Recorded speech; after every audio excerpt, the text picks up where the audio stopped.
It's 82 degrees. There's an overcast. We're expecting rain, but you know what? We don't need no stinking sunshine. We're going to play baseball right here at Wild Health Field in Lexington, Kentucky. Good afternoon, everybody. Steve Tressler here, and it's time for Genomes Baseball as they welcome the Long Island Ducks for Game 3 of the three-game series. Genomes have won the first two games of the series and wrapped up the series win here with a 5-0 win on Friday night, and then last night's 3-0 win. Beggs got the win on Friday night. Ross got the win last night, and the Genomes welcome the Ducks for a third straight day today. Eli Villanueva will be on the mound for the Genomes. The Ducks will have Stephen Tarpley, who will be on the mound. There's a good look at the Genomes Scrappy out there, number 41. She's out there getting the team ready for the game here as she's warming up, and one of the players down there stretching those back muscles out, getting ready. Folks, we're going to have baseball here in Lexington. Don't forget, this is baseball, folks. If it rains, that's just fine by us. We'll keep playing. Even a few lightning strikes won't hurt us. As long as we're not anywhere near the field, we might just keep playing this thing out. We want to thank everybody for joining us as we get ready for Game 3 of this titanic struggle between the Wild Health Genomes and the Long Island Ducks. We'll be right back in just a minute with the starting lineups on the pregame show. This is Wild Health Genomes Baseball on the Genomes Baseball Network.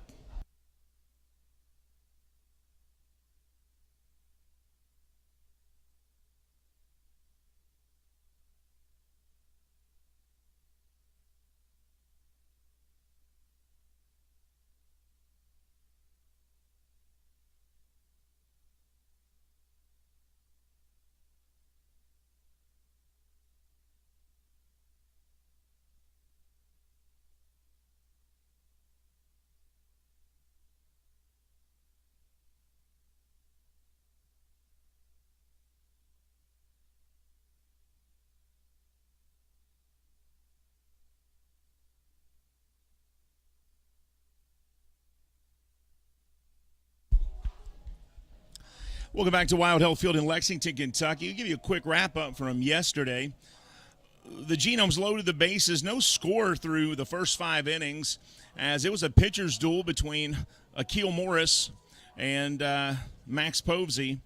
But then in the bottom of the 6th inning, Akil Morris was pulled out of the game. Tyler Webb came in to take his place. Samir Duenas stepped in for the Genomes and hit a 2-run double off the right field wall that sent Chris Shaw and Chris Davis across the plate. That made it 2-0 Genomes. Then in the 7th inning, Teo Martinez hit a double, and then Moises Sierra came up and hit a double of his own. That sent Teo Martinez across the plate to score a run in the 7th. But it turns out they didn't need it as they went on to win 3-0 anyway. And that was Game 2 of the series.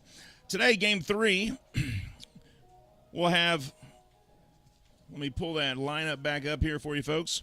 Well, it'll start like this anyway. The Long Island Ducks, here's their starting lineup. At first base, batting first at second base, number 13, L.J. Mazzilli. Batting second and designated hitter, number 20, Lou Ford. Batting third, playing left field, number 33, Alejandro De Aza. Batting fourth, playing first base, is number 26, Sam Travis. Batting fifth, playing center field, number 15, Dustin Woodcock. Batting sixth, playing third base, number 2, Joe DiCarlo. Batting seventh and catching, Carlos Castro. Batting eighth, playing shortstop, is number 1, Vladimir Frias. Batting ninth, the right fielder, number 14, Johnny Turbo.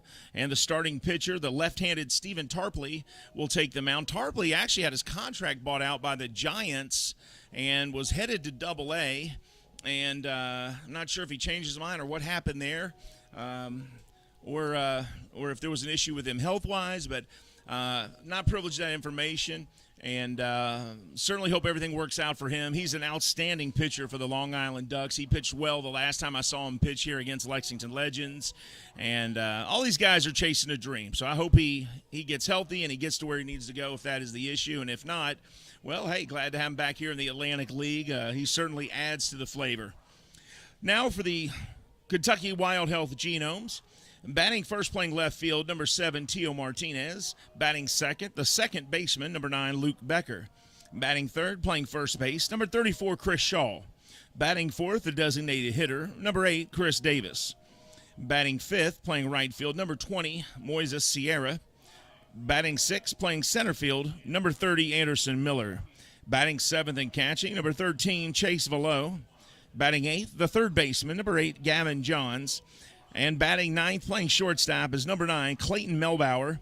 On the mound today for the Genomes, number 31, Eli Villanueva, who's also their pitching coach. He will be the starting pitcher tonight, or this afternoon, for the Genomes in Game 3 of this titanic struggle between the Genomes and the Ducks. Folks, we'll come back with a few more tidbits for our pregame show, and then I'm going to leave it to our technical team of Maddie Robinson, Judith Drake, and Adam Morrison. They're going to keep you locked in on the field as we get ready, and the national anthem will be played. We'll pop up the highlight video and get you ready for live baseball from right here at Wild Health Field in Lexington, Kentucky. We'll be right back. Keep it right where you're at. We've got Genomes baseball coming up right after this.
Welcome back to Wild Health Field in Lexington, Kentucky, as we are moments away from first pitch here between the Wild Health Genomes and the Long Island Ducks. Long Island Ducks are managed by Wally Backman, the former World Series champion with the 1986 New York Mets. That was the Bill Buckner series where the ball dribbled through his legs at Shea Stadium. People forget, though, it wasn't Buck's fault about that. They had another game to play, and the Boston Red Sox just didn't win that series. Talking about Stephen Tarpley, the starting pitcher earlier, he's been playing pro ball for 10 years. He's from Los Angeles, California. He did play in the major leagues already. He played parts of the season with the New York Yankees in 2018 and 19. And in 2020, he was a Miami Marlin. He posted a 2-2 record with a 9.0 ERA. He had one save in 12 games. Finally made an appearance with the New York Mets. Last year, he gave up only 2 runs on 1 hit and 2 walks. So he's an outstanding young pitcher. As a matter of fact, last time he was here, he pitched against the Legends, and the Long Island Ducks won that game 2-1. He actually got a no decision in that one. That was, July 8th? Does that sound right? Yeah, about July 8th. He only allowed 1 run, though, on 6 hits over 7 innings. He threw a season high, though, on July 8th. That was 101 pitches. 66 of those were strikes. So you're looking at about a 65% strike-to-ball ratio there. 65% of his pitches were strikes, 35% were balls. The only blemish was a run-scoring single that Tillman Pugh hit in the first inning, and that was really a fantastic start for him as well. So on the season here, he's only let me take a look. I think he's got a 3.76 ERA on the season, which I got to tell you is just fantastic. So, yeah, a 3.29, excuse me. So, Tarpley on the year, he's a left-hander. He's got a 3-3 record, 3.29 ERA, and he will match up with Eli Villanueva, who's not just the starting pitcher for the Genomes. Eli Villanueva is the pitching coach, and he is 5-7 with a 5.76 ERA. And he's got a pro career of his own to talk about. So Both of these guys have played in the major leagues, so you're seeing major league pitchers here in this game today. Stephen Tarpley, though, has never pitched against the Kentucky Wild Health Genomes, so this will be the first time. Your umpires for today, you see there, home umpire is Kirk Powell. He's got his back to us with the equipment on. First base umpire there on the right, shaking Wally Backman's hand, is Michael Rash. And on the left side of your screen there is third base umpire Jason Smith. This is only the sixth time these two teams have played. The first three times they played, the Genomes lost all three games. As a matter of fact, they were shut out in the first two games of that series and only scored one run. And here we are in Game 6 of the series, and now the tables have been turned. The Genomes have returned the favor by shutting out the Ducks in the first two games of the series, the same way the Ducks did to them. If the statistics show or prove to be correct in this series, it would say that the Genomes win this game 6-1, and that would be an exact flip of the first three games. The Ducks, in their first matchup with the Genomes, won on June 17th, 4-0. The Genomes returned the favor by winning Friday night 5-0. The second time they met, the Genomes lost to the Ducks 10-0. Well, the Genomes shut them out in their second meeting here 3-0. And in the third meeting at Long Island, the Genomes lost 7-1. So it would stand to reason, or at least the law of averages say, if these are equally matched teams, this would be a Genomes win today 6-1. Is that reasonable to assume? Maybe. Is it going to happen? We'll see. Stephen Tarpley, outstanding pitcher. So is Eli Villanueva. So we could be in for another pitcher's duel here at Wild Health Field. Both of these guys know how to throw strikes. Both of these guys throw a lot of strikes. When you flip to the other side of the field, you talk about Eli Villanueva. You're talking about one of the strikeout leaders in the league. Eli Villanueva, last time I looked, was in the top 10 for strikeouts. As a matter of fact, looking at the Atlantic League website right now, Eli Villanueva is number 4 in the league with total strikeouts of 77. And right underneath him at number 8 is Stephen Tarpley with 62. So both of these guys are in the top 10 for strikeouts. Villanueva also has walked 38 batters, so Tarpley not in that list of names. So Tarpley not walking as many as Eli Villanueva, but striking out just as many, certainly based on appearances per season.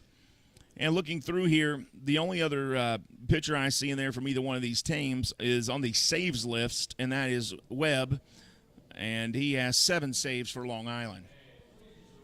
So, folks, there you go. You're all set for this game. As you see a couple of the Genomes players sitting off to the side there with Scrappy, as Cowboy Adam is down on the field, and he's getting ready to have the ceremonial first pitches going out. And I got the crew here ready to bring you the game. Sam Wallace-Smith is going to be on the home plate camera today. Logan Weiler will be on the video board as usual. Down there, the public address announcer is Will Painter. Our DJ is Will Painter, a.k.a. DJ Picasso. Up in the technical team tonight this afternoon's Adam Morrison. Video replays will be Maddie Robinson. Judith Drake is going to be the technical director. And out on the field right now, we got a bunch of youngsters getting ready to run the bases. Sam Wallace-Smith, can you get a view of those youngsters getting ready to run the bases out there? There might be some grandmas or grandpas or aunts or uncles who are excited to see maybe their niece, nephew, grandson, granddaughter as they get ready to run the bases. We're almost set for baseball here in Lexington at Wild Health Field, folks. Join us, won't you? We'll be back with Genomes Baseball right here on the Genomes Baseball Network.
First pitch to Proctor, hit to second, goes to short.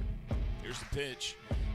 He hits this one to short, over to second for the force out, and that ends the inning. But home runs. He'll bat with an 0-2 count here with 2 outs. He'll have a play at the plate as Irvin is going to be tagged out at home.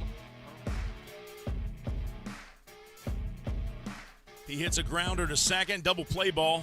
They throw it to second, and he hits this one a ton.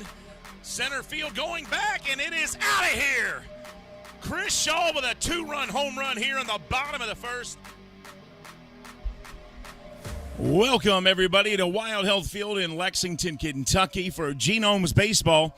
I'm Steve Tressler. It is Game 3 of the 3-game set here in Lexington as your Wild Health Genomes host the Long Island Ducks, coached by the 1986 world champion Wally Backman, as his team swept the Genomes at Long Island back in the middle of June, the 17th, 18th, and 19th. They played the Ducks played the Genomes in Long Island. They won Game 1 on the 17th, 4-0. They won Game 2, 10-0, and they won Game 3, 7-1.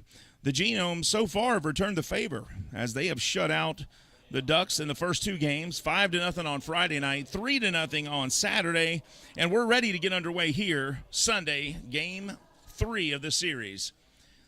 The series lead is 3-2. The Ducks have it.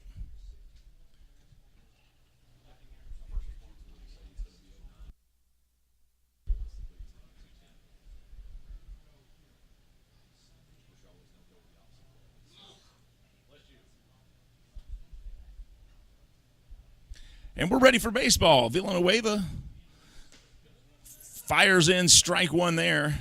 And we are ready. Strike one there to L.J. Mazzilli. Mazzilli stepping in. 236 average. Hits this one deep left field. Folks, that could be gone. And Martinez watches it go all the way over that left field wall. L.J. Mazzilli wastes no time sending a message to the Genomes that they are here to win today. It is 1-0 Ducks on the second pitch of this game.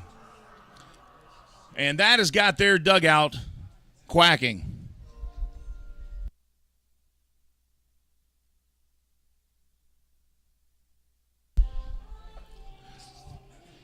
And now Lou Ford, who is the hitting coach for the team, is also the designated hitter. He steps in.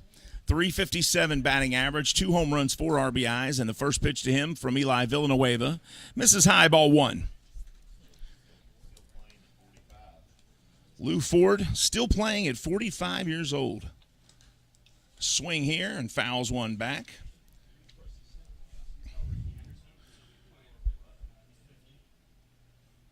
Villanueva, good look at him. That's the pitching coach pitching to the hitting coach of the other team right now. Both of these guys coach and they play. Here's the 1-1. This one misses low. 2 balls and 1 strike. Eli Villanueva played in the major leagues for several seasons. He's got a 5.76 ERA. Pitching to Lou Ford, who is also a former major leaguer. This one hit, and the bat comes out of his hand. And that ball makes it over here, right here by the press box. And here comes a youngster to grab it. He's going to have to climb there. Yeah, he's going to climb the wall. He's excited. And this young man down here in front of me is nice enough to let him get the ball all by himself because he looked like he was going to go get it. He looks like he's about 14, but he's going to let the 7-year-old grab it.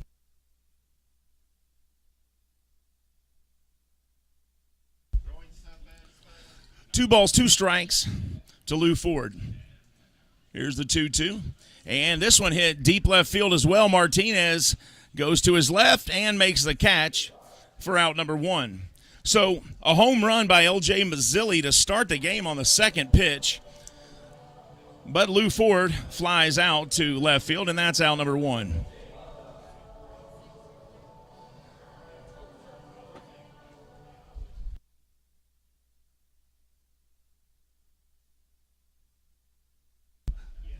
Thanks for joining us, everybody. If you're watching on YouTube Live, we appreciate you tuning in. Hello, Jackson. Glad you made it out to a game last night. First pitch here Ball one to Alejandro De Aza. Don't forget, you can look at all the stats for your favorite players in the Atlantic League by going to atlanticleague.com, and you can find all the information you want about your favorite team right there. A lot of former major leaguers in the Atlantic League, and this isn't just where they come after they play in the major leagues. A lot of these guys left here to go to the major leagues. Tim Raines was one of those. Jose Canseco, James Lofton, Ruben Sierra. So this is a launching pad for many, many players, as this one is fouled far left, and trying to make the effort to get over there was Gavin Johns, but the ball sails into the stands. 1-2 strikes now to De Aza. De Aza, the number 3 batter in the league at .322 batting average. 1-2 strikes.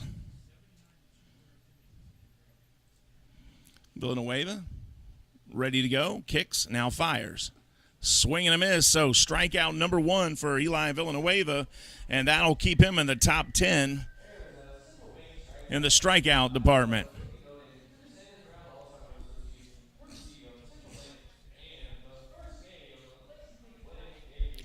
Now Sam Travis, the first baseman, steps up, which means Dustin Woodcock is on deck. Travis ready to go. He steps in. Ducks lead here 1-0. Top of the first, 2 outs. First pitch to Travis, fouled back for strike 1. Travis, .298 batting average, .805 OPS. 8 home runs on the season so far. A lot of people have stayed away today from the game just because they know that rain is coming. This one hit deep center field, shading over to his left, though, is Anderson Miller. He calls it, he grabs it, and that'll end the inning. But 1 run on 1 big hit from L.J. Mazzilli, and the Ducks lead here 1-0. Genomes coming up. This is Genomes Baseball on the Genomes Baseball Network.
Welcome back to Wild Hill Field in Lexington, Kentucky, folks. Ducks jump out to an early 1-0 lead on the strength of an L.J. Mazzilli home run to left field.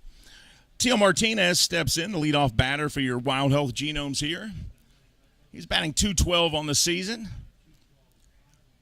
5 home runs to speak for, 15 RBIs, and he'll face first pitch here from Tarpley, and that's ball 1. Tarpley picked up by the San Francisco Giants, and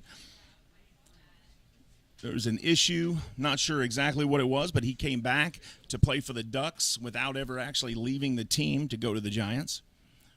Here's the 1-0, this one outside, 2 balls and no strikes. Tarpley, an outstanding young pitcher. He did pitch some in the major leagues for the New York Yankees for 2 seasons, 2018 and 19. You get a good look at him there. Also played with Miami.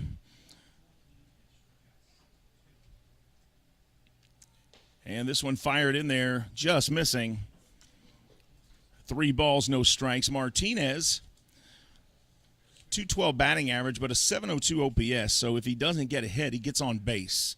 That OPS is that offensive, or the slugging plus on base percentage. That's how they come up with that number. You just add those two together. Here's a 3-0 and 4 pitches, and that'll send Martinez to first base. And the Genomes have a runner aboard here in the bottom half of the first, trailing the Ducks 1-0. Genomes have taken the first 2 games of this series after being swept by the Ducks. And now the former University of Kentucky star and all SEC everything, Luke Becker, steps up. Becker had a monster home run about a month ago here, 440 feet straightaway center. Becker's also hit for the cycle. 291 batting average. And here's the first pitch into him, and that's strike 1. 12 home runs for Becker. That's a team-leading 12 home runs, 46 RBIs. Tarpley looks in. Left-hander pitching out of the stretch here, checks his runner. Now he kicks, fires, and this one chopped, fired over to first by Tarpley, and they get Becker. However, Martinez does advance to second, so a runner on second, 1 out. Becker moves the runner over, and that is out number 1 for the Genomes here in the bottom of the first.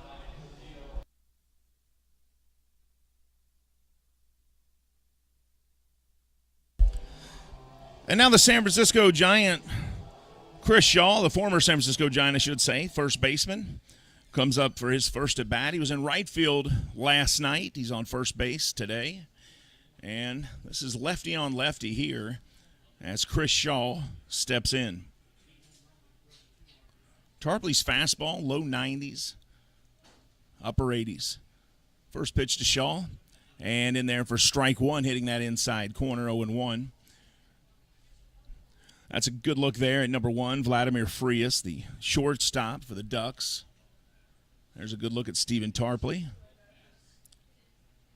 As I said, Tarpley spent several years in the major leagues, pitched for the Yankees and the Marlins, facing a guy played for the Giants here. Here's the 0-1. That one gets the outside corner. No balls, 2 strikes to Chris Shaw. Shaw, 275 batting average, 8 home runs and 32 RBIs. 851 OPS. That last pitch, 90-mile-an-hour fastball. So now Tarpley ahead in the count, 0-2. And this one right over the middle, strike 3. 3 straight pitches, and Chris Shaw will go down looking, and that's out number 2 here in the bottom of the first. So that'll bring up former Oakland A and former American League home run king, Chris Davis.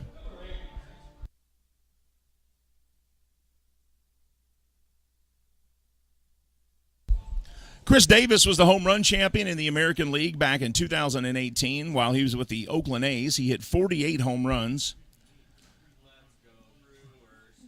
And does this guy have power? Yeah, he does. It hit his elbow yesterday and went to the warning track. Tarpley steps off the mound and looks Martinez back to second. Martinez with a big lead at second because the second baseman and the first base and the shortstop were quite a ways from him. That's Frias and Mazzilli.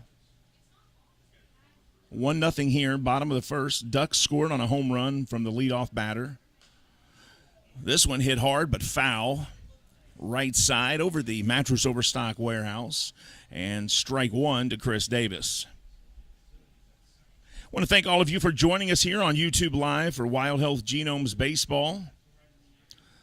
The Genomes in their inaugural season, their motto is baseball is in our DNA. Or as I like to say, they're dunna. And the second pitch here, chopped over to shortstop, picked up, fired to first, and that'll end the inning. Genomes leave one stranded. After one, Long Island Ducks 1, Genomes nothing. We'll be back with more Genomes baseball right here on the Genomes Baseball Network, everybody.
Welcome back to Wild Health Field, Lexington, Kentucky. The Wild Health Genomes trailing the Long Island Ducks 1-0. Here's Dustin Woodcock as he steps in for his first appearance today. The center fielder, strike one from Eli Villanueva.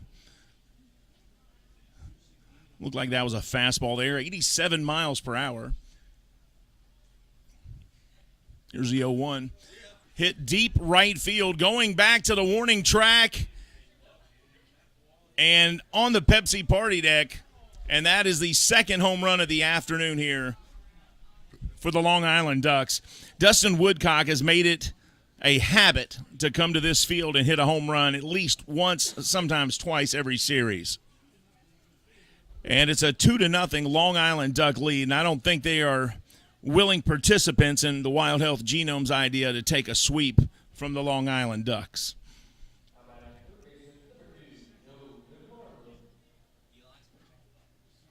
Joe DiCarlo steps in. Genomes trailing 2-0. First pitch to him, fouled off for strike one. So the Ducks now with two solo home runs, both times the leadoff batter in the top half of the inning. First LJ Mazzilli. Lee Mazzilli was his father who played for the Mets, and then this time Dustin Woodcock. And the 0-1, this pitch misses the corner. 1-1 strike. DiCarlo, 280 batter on the season so far. One home run, 27 RBIs. Villanueva kicks, fires. And this one chopped over his head and into center field for a base hit. And Miller comes up, grabs it, and fires it into Luke Becker. So the leadoff batter hits a home run. Next batter up gets on base. And the Ducks are in business. They're quacking here, folks.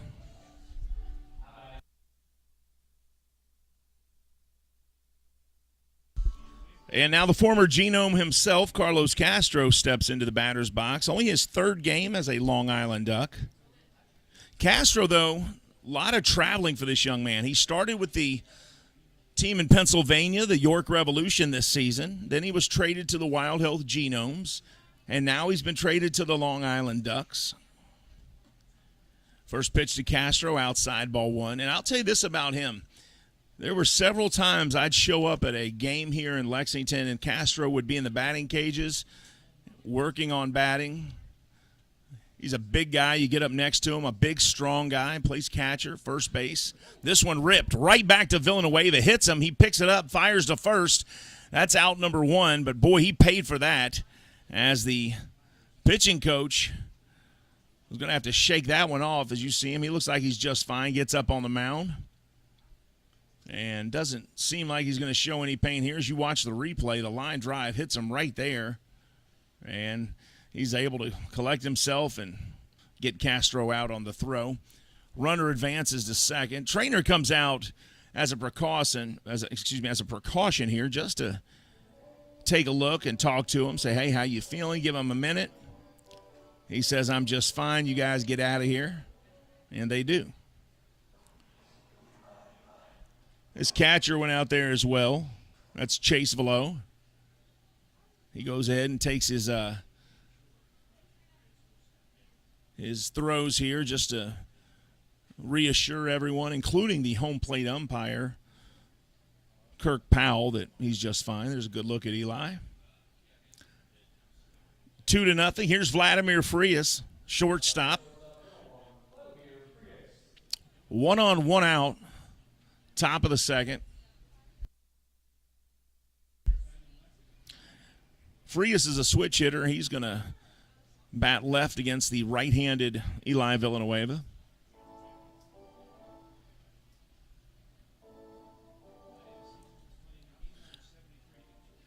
First pitch in there for a strike, 89-mile-an-hour fastball. Villanueva checks his runner now, fires, and this one fouled back, and he's ahead in the count now, 0-2. The Long Island Ducks, after this game today, they will head to South Maryland for a 3-game series with the Blue Crabs. Then they go home, and they host the Blue Crabs for 3 games. And then Staten Island comes in, and then the Genomes, they come back here to face the Genomes and close the month of July out on the 29th, 30th, and 31st. This 0-2 hit deep right field, and waiting on it and making the catch there is Sierra, and he fires it to third and showing off the arm there as he gets it all the way to Gavin Johns, who waits on the throw. So that's out number 2. 1 on, 2 outs now for the Ducks. Nice arm there on Moises Sierra, also a former MLBer. And here is Johnny Turbo, the coolest name in the business. Johnny Turbo batting .294, just a hair under 300, 4 home runs, 20 RBIs. He's quick as a hiccup. First pitch here fouled off Chase Velo's mask there, it looked like, strike 1.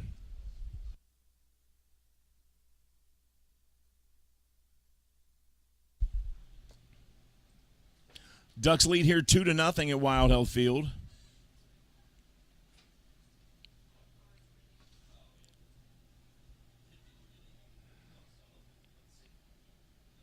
DiCarlo leading off at second. This one fouled back, 0-2. Eli Villanueva does a great job of getting ahead of pitchers, or getting ahead of his hitters. He does not throw a lot of wasted pitches. Either the batter's going to hit it, and it's going to be in play, and his defense is going to have to make a play, or it's going to be a strike if they don't swing. Here's the 0-2, 2 outs. Top of the second, 2-0 lead for the Ducks. He kicks, fires. This one in the dirt, 1-2. Runner stays as Chase Velo keeps that ball in front of him. It was low. 1 ball, 2 strikes.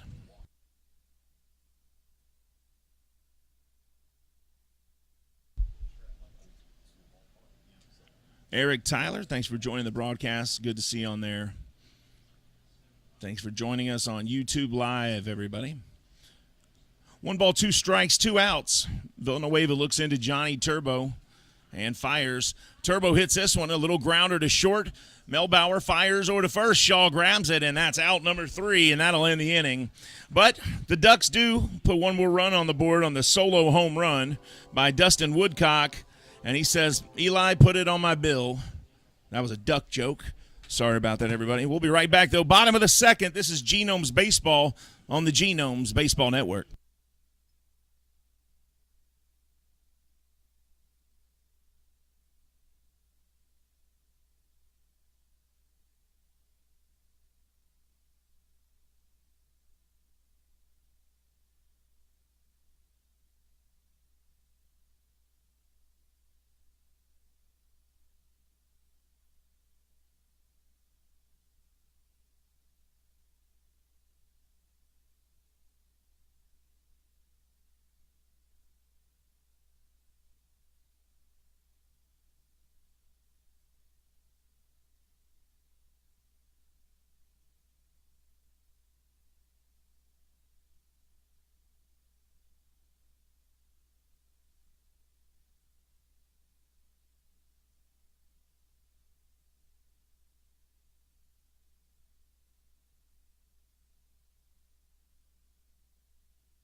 Welcome back to Wild Health Field in Lexington, Kentucky. We're ready for the bottom of the second here.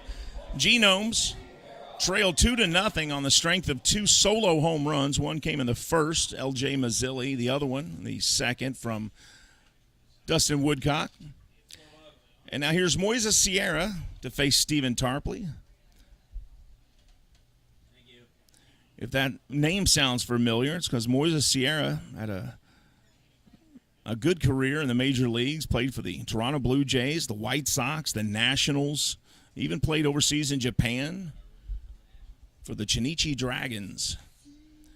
Strike one from Tarpley there, 90-mile-an-hour fastball hits the corner. Sierra, the 33-year-old from Santo Domingo, Dominican Republic.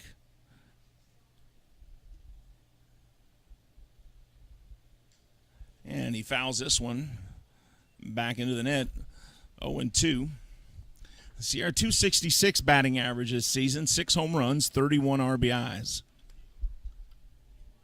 Plays all over the outfield. Tarpley, the left-hander. No hits in the first inning. This one fouled back, and count stays solid at 0-2 to Sierra. Anderson Miller on deck.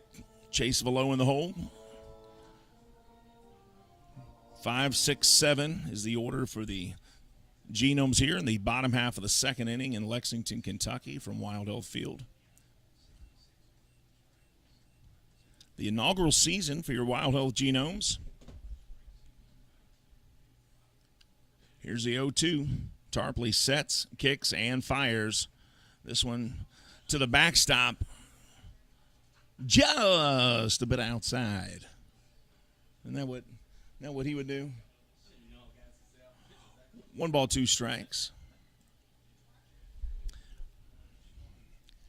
Harry Doyle. Everybody up here's giving their just a bit outside impression. Here's the 1-2. This one hit into foul territory.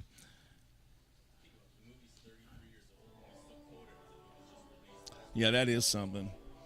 Yeah, Adam Morrison, our technical director, said, that movie's 33 years old, but we still all quote it. And not just quote it, we know just about every line in that movie. Bob Uecker's just unreal. And that guy is unbelievable as this one's fouled off. I mean, Uecker still calling games for the Milwaukee Brewers. I mean, he's got to be in his 90s by now. What was that? What I missed there?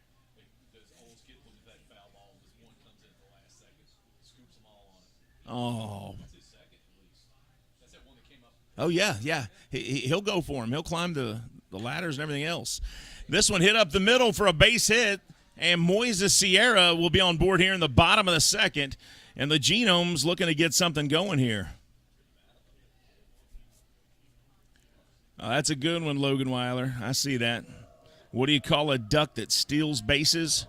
A robber ducky. I like it.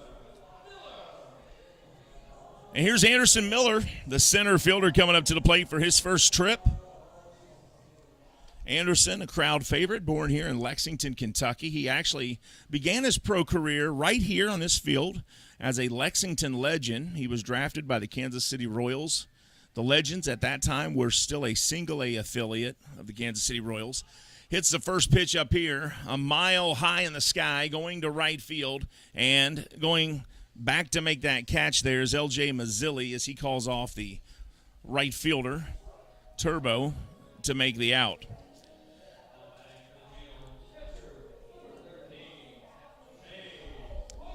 So now the catcher, Chase Velo, steps in as Miller pops out for out number one. Chase Velo, also drafted by Kansas City back in 2014, the Youngsville, Louisiana native. He was the 40th overall pick back in 2014. First pitch to him is outside, ball one.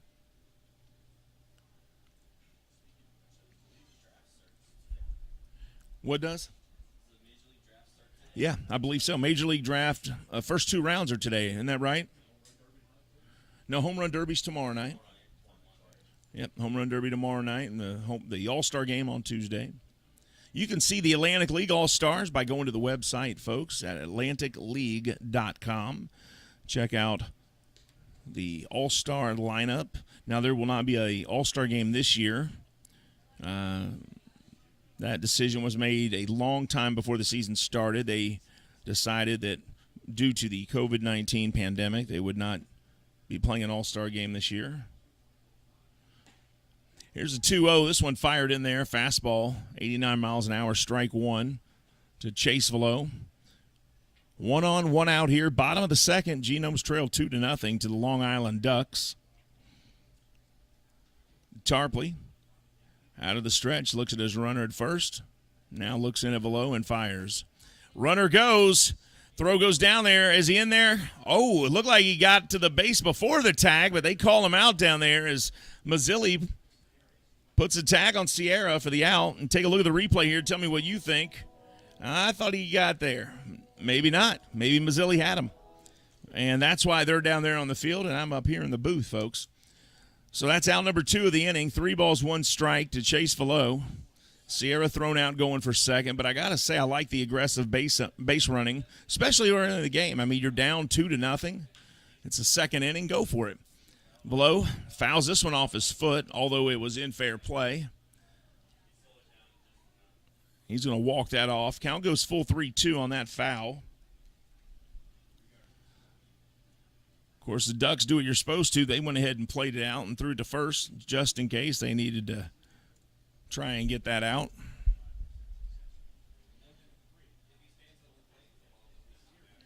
And he's still shaking it off there. Must have really got Velo's foot good. And now he's ready to get back in there against Tarpley. Full count.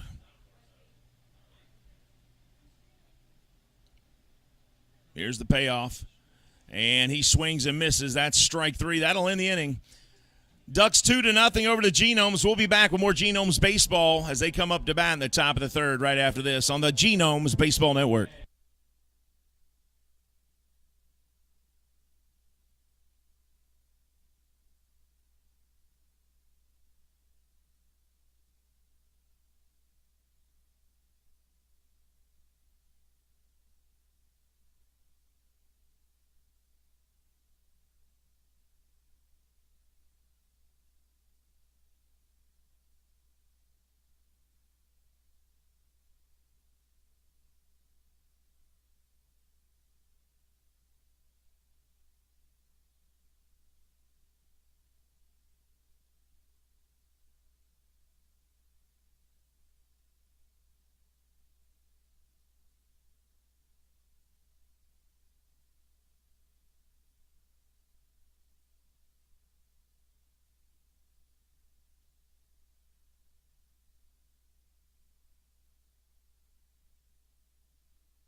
Welcome back to Wild Health Field here in Lexington, Kentucky.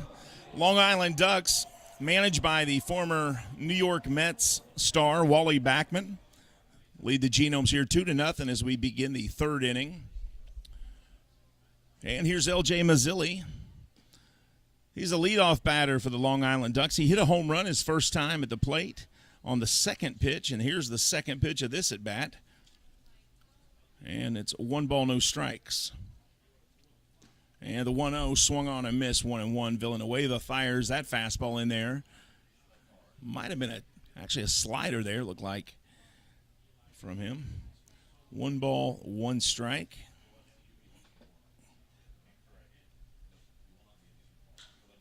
And he hits this one deep left field again, going back to the warning track and making the catch is Martinez. It looked like, if we can see the replay, it looked like he had no idea where that ball was until about halfway in the air to him.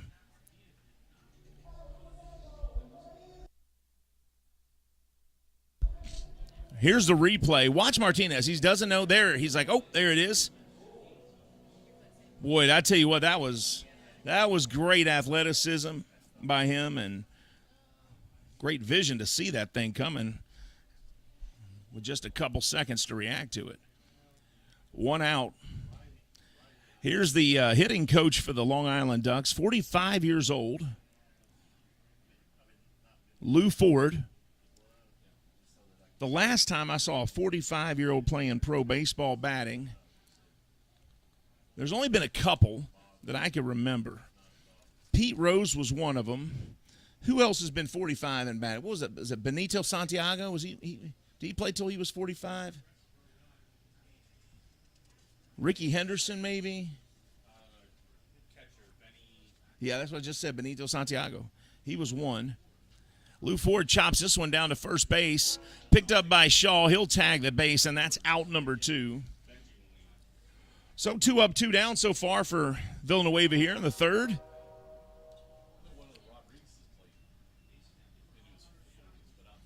Yeah. Yeah, Dave Henderson, he's still trolling people on Twitter. He works for the A's still now. Yeah. Lou Ford grounds out. And here's Alejandro De Aza. He struck out his last time up. Now, that's rare because Alejandro De Aza doesn't strike out much. First pitch to him is outside, ball 1. De Aza's batting .320, and that's good enough for third in the league. Now, this is De Aza's first season with the Ducks. He did play in the major leagues, played for the Orioles, the White Sox, played for the Marlins. Strike one there, 1-1. I believe he was also with the Giants, maybe, the Mets. I know he played at least 1 year with the Nationals. The big chunk of his career was the Marlins and the White Sox, though. So if you have cards of Alejandro De Aza, it would have been 2010 to 17. He grounds to short, fires over to first. Did they get him? Just got him. Great throw there by the shortstop, Clayton Melbauer, to get the out. We're headed to the bottom of the third. Ducks lead it here in Lexington 2-0. We'll be back with more Genomes Baseball right here on the Genomes Baseball Network, everybody.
Welcome back to Wild Health Field here in Lexington, Kentucky.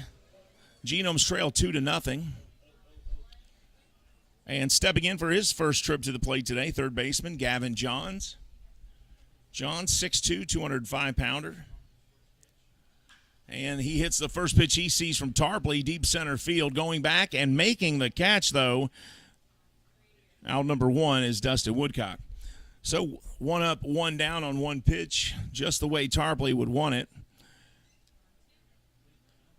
Home run derby Monday night for Major League Baseball. Albert Pujols will be the fan favorite in Dodger Stadium, I'm sure. I don't know if anybody's going to beat Pete Alonso again, though. He's just so good at the home run derby event, you know. Acuna is in it. Julio Rodriguez, Juan Soto, Kyle Schwarber, Jose Ramirez. Here's the first pitch from Tarpley to Clayton Melbauer, strike one. Melbauer grew up in Louisville, went to Trinity High School, the 24-year-old. Just had his 24th birthday a couple days ago, so happy belated birthday to Clayton Melbauer. He turned 24 on Friday. Played his college baseball at Bellarmine. It's great to have him here playing for the Genomes, staying right here in Kentucky. Did play in West Virginia for a while. Hits this one hard right field. Going back is Turbo, and it's out of here. Clayton Melbauer just hit home run number 3 of his brief career here so far with the Genomes, and that's RBI number 8 of the season for the shortstop. What a hit by that young man there. Happy birthday, Clayton. Home run number 3 for the young man from Trinity High School in Louisville, Kentucky. And I thought it was coming off the wall, but he just made it into the Pepsi party deck. So pop the Pepsi bottles and party for that. And now it's a 2-1 game. as the Genomes now are on the board, and Teo Martinez, who represents the top of the order for the Genomes, steps back in for his second trip to the plate. And the first pitch to him misses, ball one.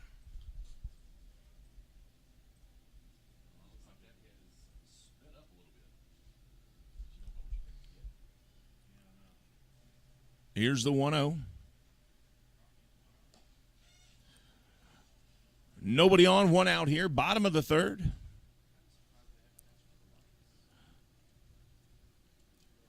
No lights are on yet, even though it's been overcast since we started playing. Teo Martinez at the plate there. Played for the New York Mets. He also played for the St. Louis Cardinals, the Oakland A's, the Los Angeles Dodgers right there, number 7. So he's had a pretty good career as well. I always get him confused. That's not the same Teo, is it? There's another Teo Martinez. I always get him confused.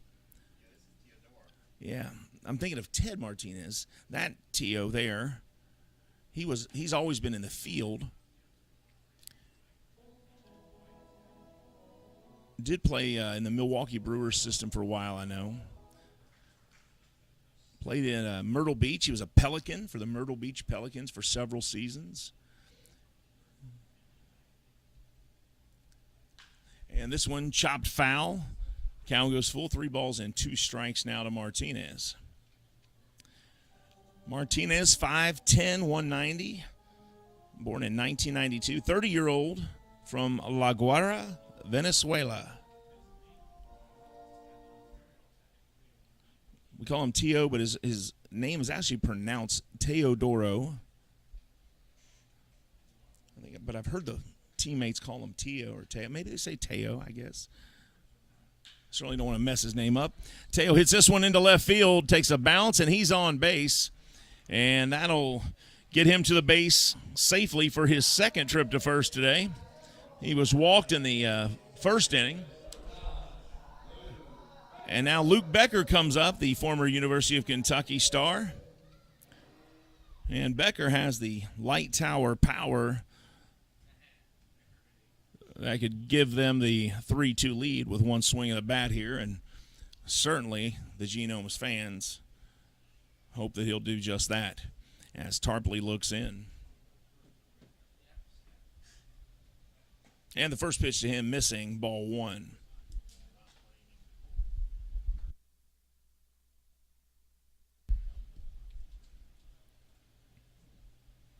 One ball, no strikes, one out.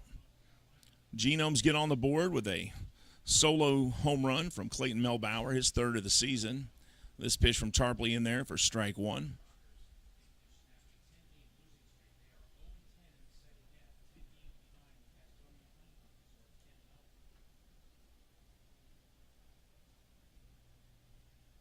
And now a throw over to first base to get Martinez back. 1 ball, 1 strike to Luke Becker. Becker grounded out to the pitcher's last time up. Batting just a shade under 300 at 290, 12 home runs and 46 RBIs. Lead the Genomes as he chops this one down the third base side foul. And it'll be 1 ball, 2 strikes. After this series, the Ducks head out of here and are on the road.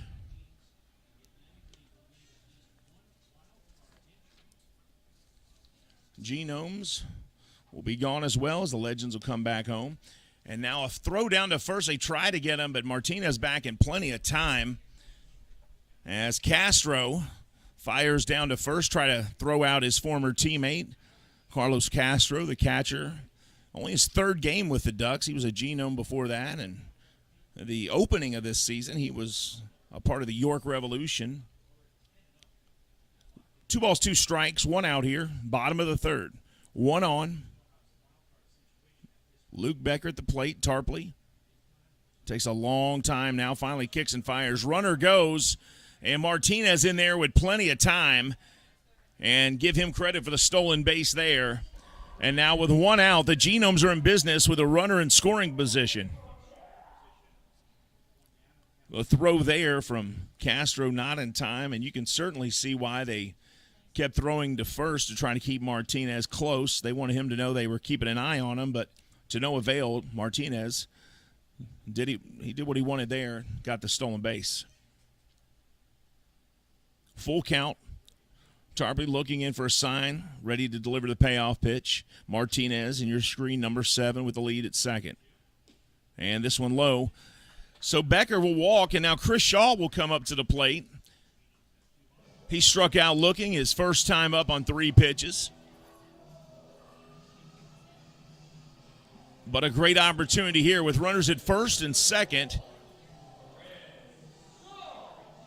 Shaw, the former San Francisco Giant, has power, so he could certainly get a hold of one here. And now Castro headed out to the mound to talk to Tarpley, wants to talk to him about Chris Shaw right here for just a moment. And this will be a mound visit as the coach comes out as well. Shaw, the lefty, so this will be lefty on lefty here when Shaw steps in.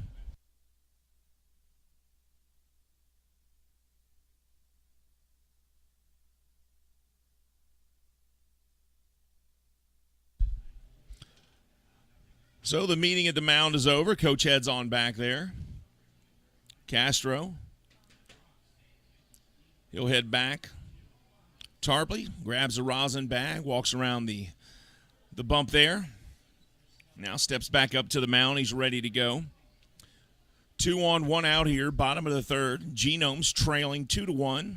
They've won the first 2 games of the series. They're doing their best to get the sweep, but they do trail here early. Melbauer hit a solo home run in this inning. That's the only run for the Genomes so far. 2 on, 1 out for Shaw, the lefty. And the first pitch to him hit the inside corner, strike 1. Shaw has seen 4 pitches today. All 4 have been strikes.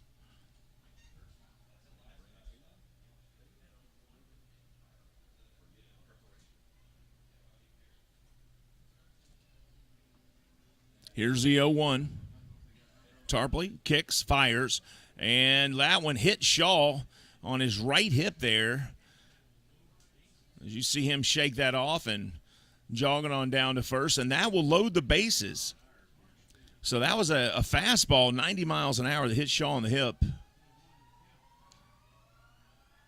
So now bases loaded, and this is the wrong guy to have at the plate with bases loaded.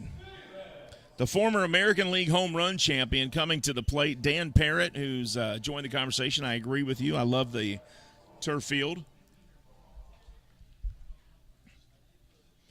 So Shaw steps up to first base. Chris Davis steps in. So bases loaded, 1 out, and the former American League home run champion at the plate. And a golden opportunity here for the Genomes. First pitch inside there, almost hit Davis. So hit Shaw on the left side of the plate now, comes close to hitting Davis on the right side. With bases loaded, Moises Sierra in the on-deck circle.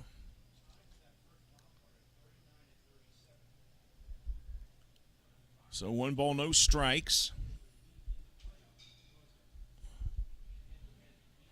Davis ready to go. Here's the 1-0 from Tarpley. Kicks and fires.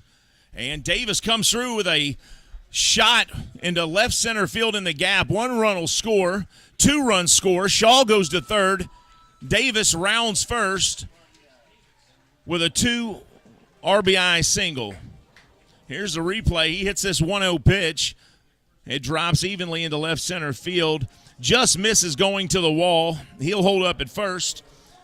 But the hit brings in 2 runs, and now the Genomes take a 3-2 lead here in the bottom of the third. And now the former Toronto Blue Jay and Chicago White Sox, Moises Sierra player, comes up. 2 on, 1 out for Sierra now.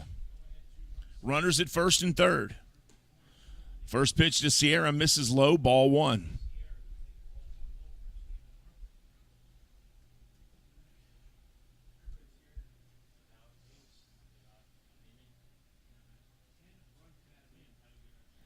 1 ball, no strikes. Here's the 1-0. This one over the plate. 1 ball, 1 strike.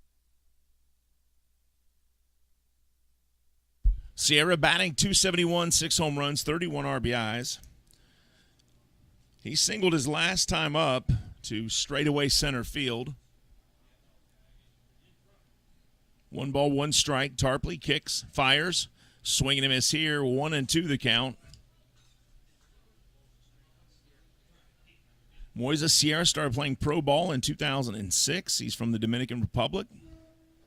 A lot of these guys are from the Dominican Republic or Venezuela. Some great baseball comes out of Central and South America. Here's a 1-2. Swing and a miss here, strike 3, and that's out number 2 of the inning. And Anderson Miller, who the first time up hit the first pitch he saw and popped it up to the second baseman, has a golden opportunity to extend this Genomes lead here in the bottom of the third with 2 on and 2 out.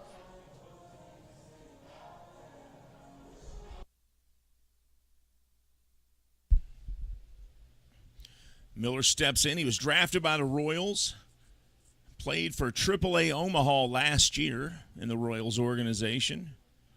Great to see him back in Lexington. And he hits this first pitch again, this time to left field. 1 run will score. Davis gets to second. And an RBI single for Anderson Miller, who's seen 2 pitches today and hit both of them. And he comes through. And the Genomes lead 4-2 now. And now Chase Velo comes up for his second trip.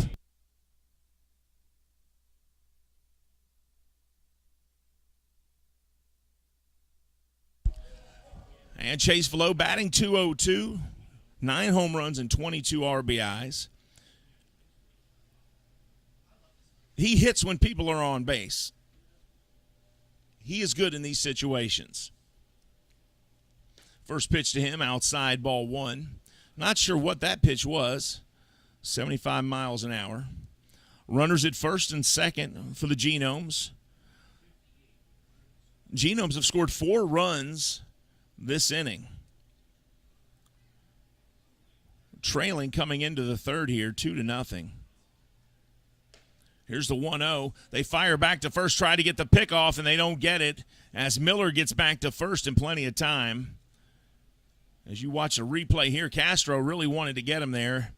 And the ball almost got there, but it hit his back as the – and look, he's smiling at Castro right now saying, oh, is that how it is, huh? You used to be my teammate. Now you're trying to throw me out at first.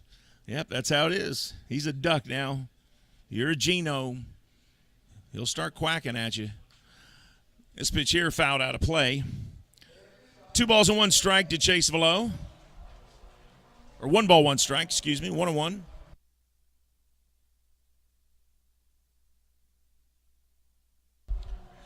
I want to thank everybody for joining today on YouTube Live, watching the Genomes as they play Game 3 of this 3-game series versus the Long Island Ducks. Both of these teams are loaded with former MLB players. Some of these guys have come here from the MLB. Some are on their way to the MLB. The Atlantic League is full of professional talent. Some great players. Not sure what that was. What was he? Okay, so the umpire not signaling an out there. He was signaling up here to the stringer and the scorer that there was no official timeout charge for that mound visit. I think you're allowed, 2 per pitcher? Is that what it is?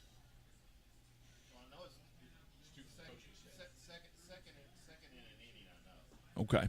Swing and a miss here, and that pitch ends the inning. So Velo goes down swinging for the second time today.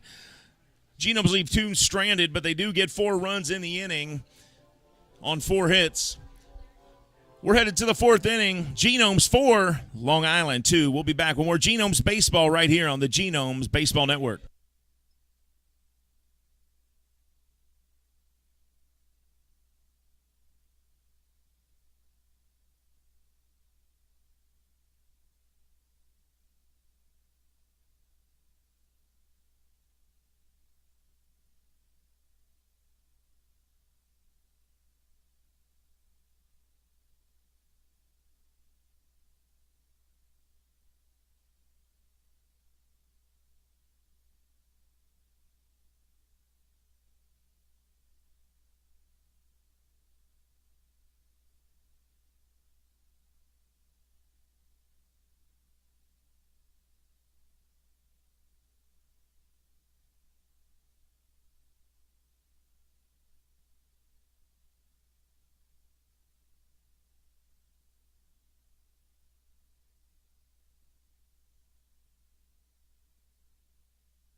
Welcome back to Wild Health Field in Lexington, Kentucky, as we start the fourth inning here. The Genomes put a 4 spot up on the board and take a 4-2 lead in the bottom of the third. And the first pitch from Villanueva to Sam Travis for the Ducks at the plate. Ball 1 missing. Ducks scored 1 in the first, 1 in the second, nothing in the third. 2 runs on 3 hits so far. And this one missing as well. 2 balls, no strikes.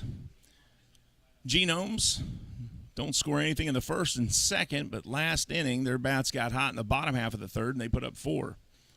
Clayton Melbauer got it going with a solo home run. And here's a strike. 2 balls and 1 strike to Sam Travis. He's a .297 batter on the season. 8 home runs. He's at first base, sometimes the DH for them. Flew out to center field last time up. This time, broken bat there as he hits a dribbler over to short. It's fielded, thrown to first, and that's out number 1. Easy play for Clayton Melbauer. And there's 1 down here in the 4th inning.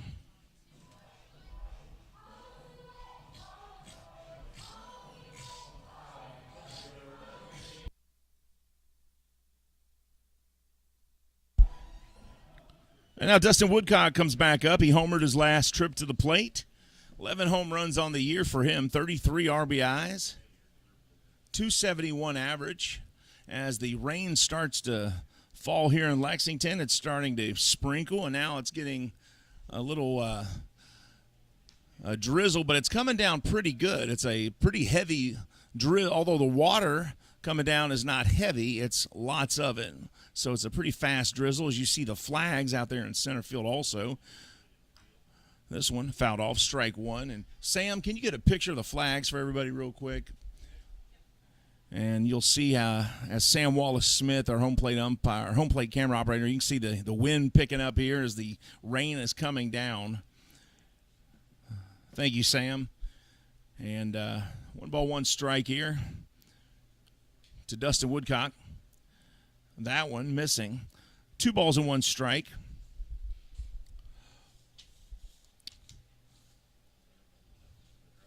The Genomes won the first 2 games of this series, trying to get the series sweep today. And here's the 2-1 to Woodcock. This one low, 3 balls, 1 strike. First year in the league here for Dustin Woodcock. He spent the past 2 seasons with the Gateway Grizzlies of the Frontier League. He played his college baseball at Southern Illinois University. He was a Saluki. Here's the 3-1. He hits this one hard, deep left field. But Moises Sierra there makes the catch and slides after the catch as he was starting to fall anyway. He figures, well, heck, I'll just go ahead and slide and have fun with it. And he did. As you see here, he makes a catch. He's like, hey, there's a puddle. Whee! And why not? Baseball's supposed to be fun, right? That's how you have fun. You got to love the game. He had a long career in the major leagues. He loves playing, and he's still doing it, and good for him. 2 outs. And here's the catcher, Joe DiCarlo. DiCarlo singled his last time up.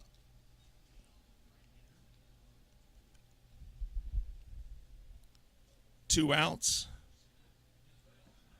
And this pitch misses. 2 balls and no strikes. I wonder, because Eli Villanueva has great control, I wonder, he's throwing a lot of balls this inning, if the ball being wet is giving him an issue holding on to it.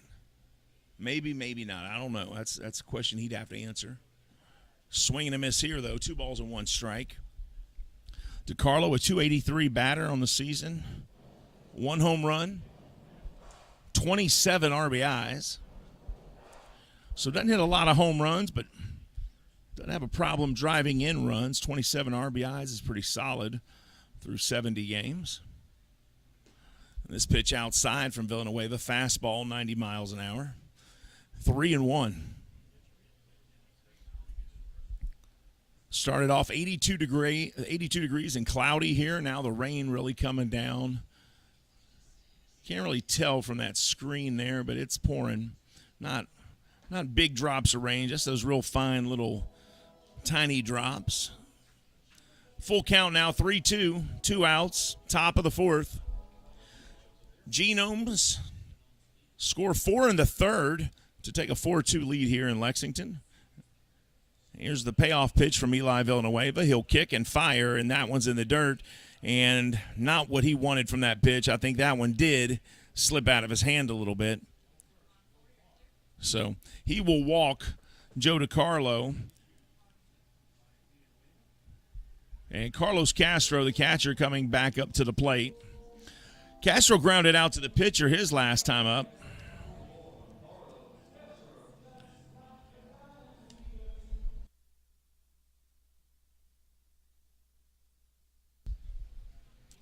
And the 28-year-old Castro stepping in. 6'1", 200 pounds.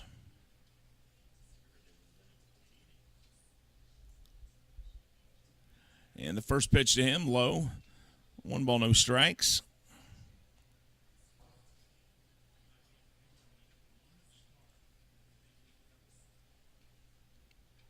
Castro also from the Dominican Republic.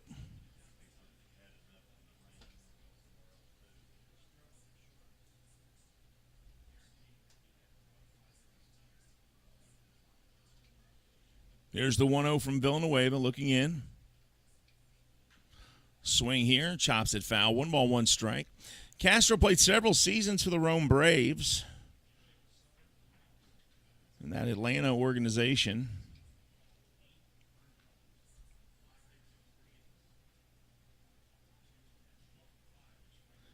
Couple seasons in Evansville, couple seasons, well, sometime at York, I should say. 1 ball, 1 strike, 1 on, 2 outs here. Top of the fourth. Genomes trailing, or leading the Ducks. I was saying Ducks trailing. Genomes leading 4-2. Runner stays there as Chase Velo keeps that ball in front of him. Some people just sitting out there and letting the rain drizzle on them. You see that guy there sitting there in the green shirt. He has no problem. Everybody else says, you know what? We're going to get under this little cover here and stay dry as we can. Castro batting .305, 6 home runs. Here's the 2-1. This one fouled back. Count goes 2-2. You know, Castro used to catch Eli Villanueva, so I wonder if catching a guy gives you a little bit of an advantage when you face him as a batter. Little man is trying to find this foul ball, and he got it. There we go. He's excited. 2 balls, 2 strikes. There's a look at Joe DiCarlo, the catcher for the Ducks, leading off at first. Villanueva checks him. Now looks in. He kicks and fires. Castro fouls this one back as well. 2 balls, 2 strikes. Count stays the same. Villanueva now on pitch number 58 coming up here. You want to keep your pitcher between 15 and 18 pitches per inning, and he's doing that. He's just under the 15 pitch per inning mark right now. He's averaging about 14 pitches per inning. He hit 60 pitches. That'll be exactly right. 15. Is that what? 60 divided by 4? I think so. Swing and a miss here by Castro, and he's mad at himself for going after that one. That's out number 3. Genomes coming up in the bottom half of this inning, folks. They lead here 4-2 in Lexington. We'll be back with more Genomes baseball right after this.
Welcome back to Wild Health Field here in Lexington, Kentucky, as we begin the bottom of the fourth here. Stephen Tarpley on the mound for the Long Island Ducks. There's a shot of the Long Island Ducks dugout there as you see the hitting. No, that's a pitching coach making some changes there. You can't see Wally Backman, but you see it there. You saw a little bit of his beard there as he was sitting forward. Genomes get 4 runs in the third and take the lead 4-2 here. And Gavin Johns, who flew out to center field his first time up, steps back in to face Stephen Tarpley for the second time today. The first pitch fouled off, strike one. It's time for fourth inning trivia. Here's your trivia question, folks. In the 1990 Major League Baseball draft, who was the very first pick? Was it Tony Clark, Derek Jeter, Mike Lieberthal, or Chipper Jones? We'll give you a second to think about that, and we'll come right back. Mel Bauer hits this one. Little chopper picked up by the third baseman, fired to first, and they got him. Or excuse me, that was Gavin Johns, not Mel Bauer. So Gavin Johns grounds out to third base there, and that's out number 1 here in the bottom of the fourth. Joe DiCarlo makes the play over there. The sometimes catcher, sometimes third baseman.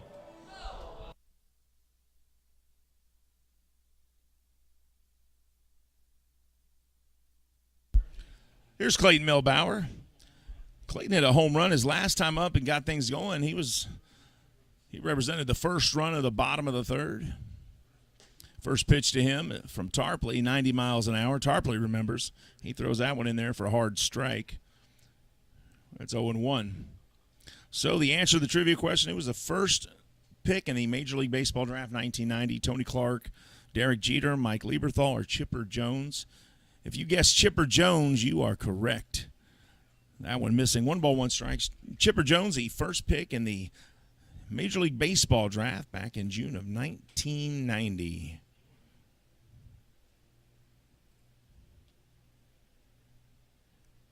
One ball, 1 strike. Ooh, that one hit Clayton Melbauer as he got hit right there. And ouch.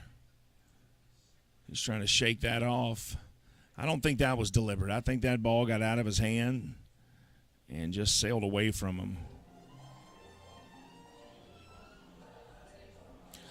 So Clayton Melbauer is going to run that one off.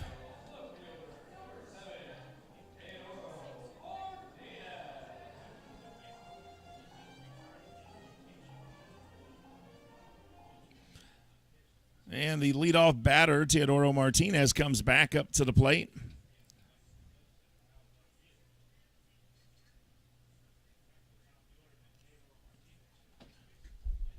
One on, one out here, bottom of the fourth. Genomes lead 4-2. Martinez, first pitch to him outside, ball 1.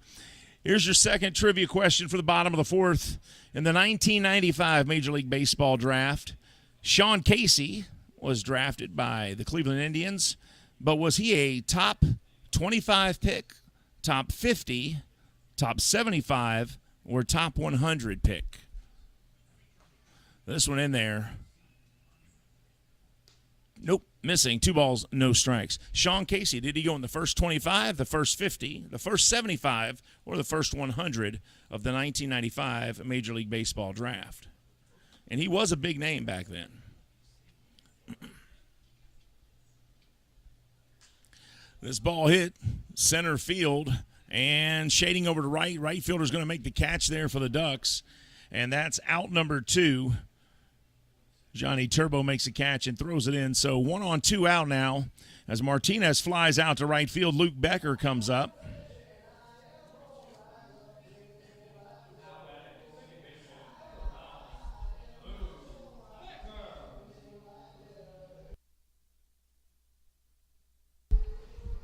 As the shot of Luke Becker there, you can see the rain coming down in Lexington quite a bit. Really an unfair advantage for the Ducks because they can play in this kind of weather better, you know, because they're Ducks, right? Runner goes, no throw. And the strike pitch there, but the stolen base by Clayton Melbauer. Well, he's quick as a cat, too. So 2 balls, 1 strike. Runner at second now with 2 outs. And you can bet that a shot to the outfield will bring in Melbauer easily, and they can extend this lead out to 5-2. Becker leads the team in RBIs with 46. Can he get 47? That pitch in there. And the count now, no balls, 2 strikes. So, do you have an answer for that one, guys? Sean Casey, top 25, top 50, top 75, or top 100? Top 100.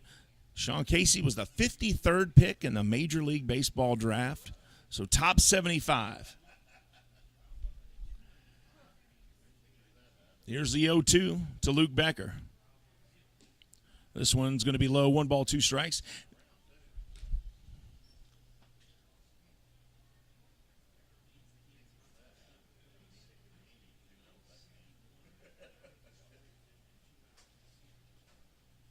Now, Bronson Arroyo was drafted in 95 too. Did he go ahead of Casey or after Casey? Here's the 1-2. Becker hits this one, and he goes foul, just missing going down that third base side. That would have brought Melbauer in. 1 ball, 2 strikes, 2 outs.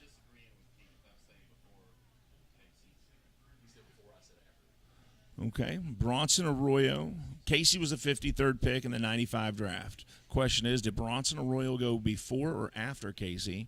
Arroyo was the number 75 pick. How about Carlos Beltran? He went that year. Did he go before or after Casey?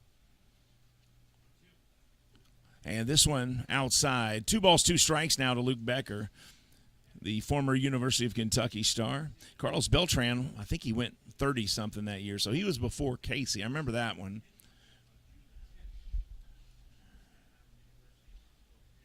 So 2 balls, 2 strikes, 2 outs. Clayton Melbauer at second base. Luke Becker at the plate. Genomes lead 4-2 in a rainstorm here in Lexington. And he pops this one up. It's going to go foul. Castro makes the effort to go towards it, but to no avail as it gets away. And, boy, he did. That young man down there just got about the 4th or 5th foul ball of the day for him. As you see, everybody else is not in their seats in the background shot there of Luke Becker. They said, we're watched from right here, thank you very much. And now that rain is really coming down here, folks. Becker. This pitch goes outside, slips out of his hand, I'm sure. 3 balls, 2 strikes. Yeah, when you can hear the rain coming down and hitting around you, that's when you know it's really coming down. So full count here. And just as I say that, it kind of lightens up just a little bit. And now they want the lights on. The umpires say turn on the lights. And the lights come on. And, boy, that'll be tough to see a baseball. You look up, the sky is white. You got bright white lights. You know, I wonder if these non-traditional lights, these are LED lights. I wonder if that makes it harder to see the ball. Because when I look into cars that are passing me with LED lights, I can't see a thing. And it takes me a second or two to recover from looking at their lights. So I'm sure that these guys have more trouble looking into LED lights as opposed to halogen lights. So full count here for Luke Becker. There's a Clayton Melbauer, number 3 in your screen, leading off at second. 2 outs. Long look in from Stephen Tarpley. He comes up. Checks his runner from the stretch. Kicks, now throws, and swing and a miss from Becker, and that'll end the 4th. Genomes holding on, though, to their 4-2 lead as we head to the top of the 5th. This is Genomes Baseball on the Genomes Baseball Network.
Welcome back to Wild Health Field here in Lexington, Kentucky, as the Wild Health Genomes lead 4-2 as we begin the top of the fifth inning. And Vladimir Frias comes back to the plate for his second trip. He flew out to right field his last time up, the shortstop.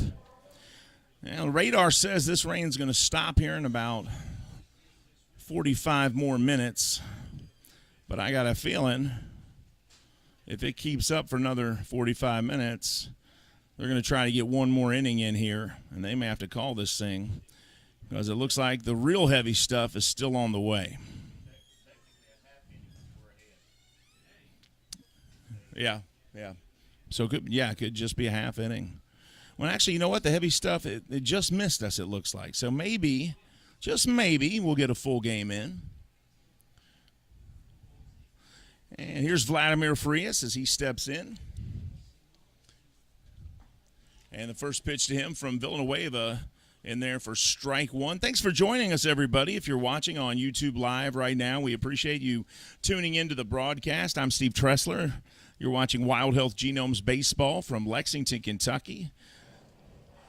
The Long Island Ducks took the 3-game series in June. They swept the Genomes. The Genomes trying to return the favor as they've won games 1 and 2 of the series, and this is game 3 here, and they lead 4-2. Swing and a miss here from Frias, and it's 1 ball and 2 strikes.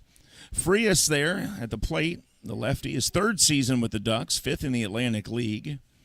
He was an all-star when he played for the Lancaster Barnstormers in 2017-2018. And this one in there, and he's going to go down looking. Strike 3 as Villanueva fires a fastball that hits the corner. And that's out number 1 here in the top half of the 5th.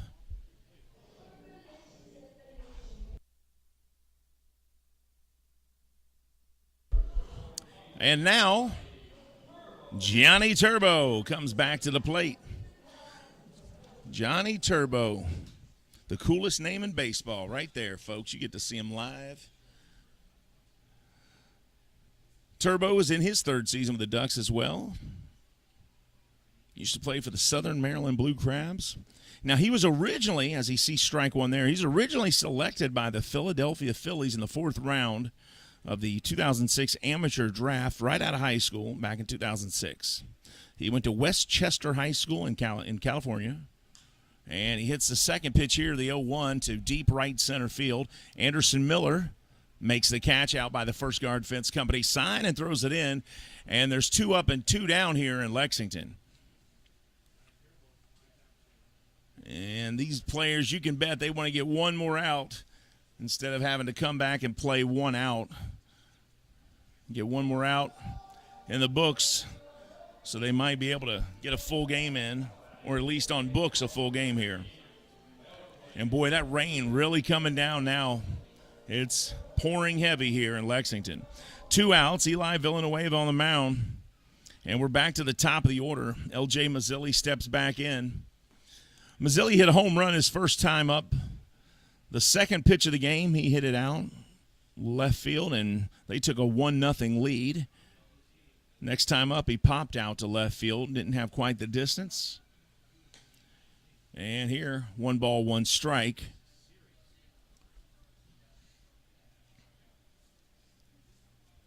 Two outs, top of the 5th. Here's the 1-1 from Villanueva. Kicks and fires. And this one hit foul. Racing over there, trying to make the effort and get to that ball, though, right fielder Moises Sierra. And it finally sails over towards the Mattress Overstock warehouse. Strike 2. Thanks for watching, everybody. Appreciate you tuning in here to Genomes Baseball in their inaugural season. On the cusp of sweeping a team that swept them last month. As this one is rocketed foul down the first base side into the stands and then back onto the field after it hits one of those seats there. 1 ball, 2 strikes to L.J. Mazzilli. If that name sounds familiar, it's because his father, Lee Mazzilli, was a Major League Baseball player himself. L.J. here spent 6 seasons with New York. This one fouled out of play as well. He spent 6 years with the New York Mets organization from 2013 to 18. And he finally he made it to the AAA system with the New York Yankees and Mets. His dad was a 14-year veteran of the major leagues. He's taken by the Mets back in 2013. Here's the 1-2 up high, 2 balls, 2 strikes. He was also taken in the amateur draft out of the University of Connecticut. So Mazzilli was a Husky, played for the Yukon Huskies. 2 balls, 2 strikes, 2 outs. Villanueva kicks and fires, and the check swing, strike 3, and that'll end the top of the 5th. The Genomes 4, the Ducks 2. We'll be back. This is halftime as we're halfway through this game, folks. We'll be back bottom half of the 5th right here on the Genomes Baseball Network.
Well, excuse me. Well, folks, looks like we're going to be in the middle of a 30-minute rain delay here as the umpire crew gets together. Kirk Powell, the home plate umpire, with Michael Rash at first base and Jason Smith at third base, decide they're going to give it a 30-minute rain delay and then try to come back and pick up the bottom half of the 5th inning as the rain is really pouring now, and the dugout crew heads out there, and they're back into the umpire's break area. And now some of the Genomes players and some of the Ducks players are headed that way as well. So let me check with our technical director here, Maddie and Judith. Are you guys going to keep the feed live, or do you want to come back with a separate feed? How do you want to do it? All right, so we're going to keep the feed live here and stay right here. So as long as you see that feed is live, just know that we're going to return. And you see on the screen there, the estimated return time is going to be 4:10. After this series is over today and it wraps up with the Ducks, the Genomes hit the road. Or actually, the Genomes hit the road. And it looks like the High Point Rockers will come here and take on the Lexington Legends in a 3-game series. And they'll also have Tuesday, Wednesday, Thursday, the Rockers, and then Friday, Saturday, Sunday will be the Staten Island, or was it Staten Island? Yeah, Staten Island Ferry Hawks after that. Yeah, and so is it Kelsey Whitmore, right? Yeah. So Kelsey Whitmore will be here, and that is the first pro baseball player that's a female, and she's playing some good baseball, so try to make that series. And she's a pitcher and outfield, and that's history in the making right there, folks. So what I'm going to do is we're going to stay right here, but every few minutes or so I'm going to come back on, and we're going to stay with you. We're not going to just leave you here 30 minutes unattended, all right? I'm watching all of you at home. If you have kids, you watch them. I'll watch you. And then we'll do some trivia questions, and we'll keep everybody interested. How's that? And we'll be back in just a few minutes with some baseball trivia right here on the Genomes Baseball Network. We'll be right back in a few minutes, everybody.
Well, folks, we're in the middle of our rain delay, and I told you I was going to leave you hanging here. I wanted to make sure we popped in to let you know that we are scheduled in 20 minutes to come back out here and get everybody back on the field and play baseball. It is the midway point of the game here, just after, actually. We're getting ready to start the bottom of the fifth when we come back in 20 minutes. The Genomes lead here 4-2. Here's your trivia question. Who hit the very first home run in the year 2000? Who hit the first home run of the 21st century? What player hit the very first home run in this century? We'll come back with that answer. No, it would have been March of 2000. March 29th, 2000. Who hit the first home run in this century? We'll be right back with that answer in just a minute. This is Genomes Baseball on the Genomes Baseball Network.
Hey, folks, just doing the 10-minute check-in with you here as we get ready to hit the top of the hour, 4 p.m. in Lexington, Kentucky.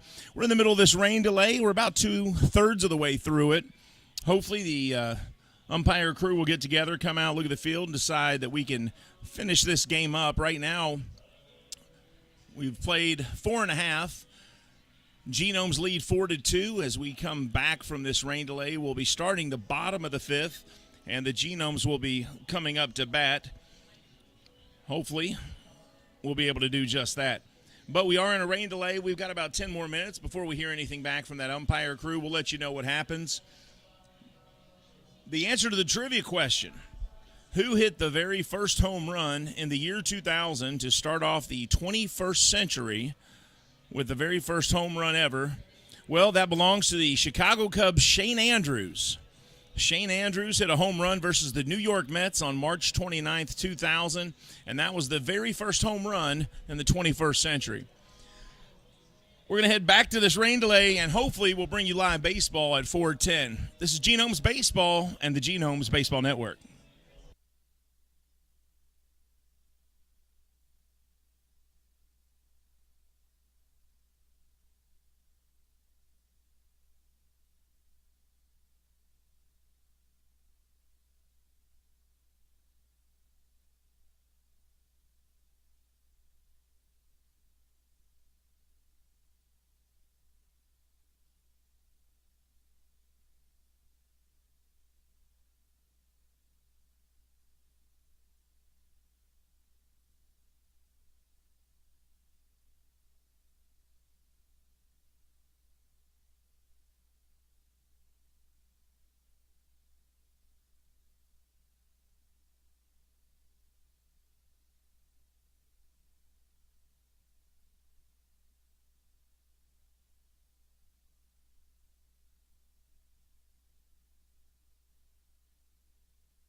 Well, folks, we haven't gotten any official word yet. That's why it changed from estimated return 410 to rain delay, please stand by. We did see some players heading out towards the bullpen, and at that point, it looked like the rain had stopped, but now the rain has picked back up. So I'm not sure if there's been a final decision made yet or not. If we get one, you'll be the first to know, I promise, and I'll come back and let you know. This is Genomes Baseball on the Genomes Baseball Network. We'll keep you updated. Please stand by. Thank you.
Hey, folks, welcome back to Wild Hill Field here in Lexington, Kentucky. It looks like we are going to play baseball as the Ducks and the Genomes are making their way back out to the field. And you see some of the Ducks players over to the right as they're throwing the ball, getting ready. And the Genomes players to the left side of the field there by third base. You see them starting to warm up and get loose again. And we'll be ready for baseball here in just a few minutes. So stay tuned, and we'll be right back with Genomes baseball as we begin the bottom of the fifth here in Lexington, Kentucky, between the Genomes and the Ducks. We'll be back on Genomes Baseball Network right after this.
Welcome back to live baseball right here as the Genomes ready to begin the bottom of the fifth. Here's Chris Shaw coming up to the plate.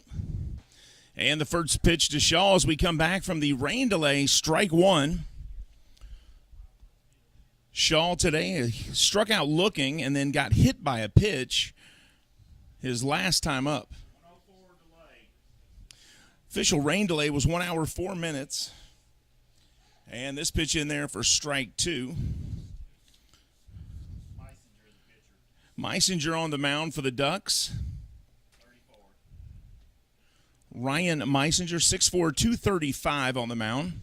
He's got an 0-2 count to the left-hand Chris Shaw.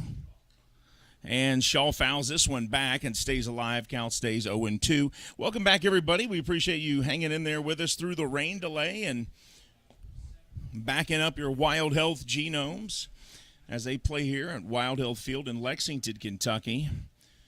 Glad the rain delay is over and we are ready for live baseball once again. Really good to have Maddie Robinson back in the replay booth after that freak lightning strike during the rain delay. Her speech has come back, but she's still calling everybody by weird names. But she does have most of her teeth, so she's doing just fine. Thanks for all the notes. We're teasing. Nothing happened to Maddie, everybody. We're picking on her up here. If I was nice to her, something would be strange. This one outside, ball one. 1-2 the count. Maddie's our replay specialist.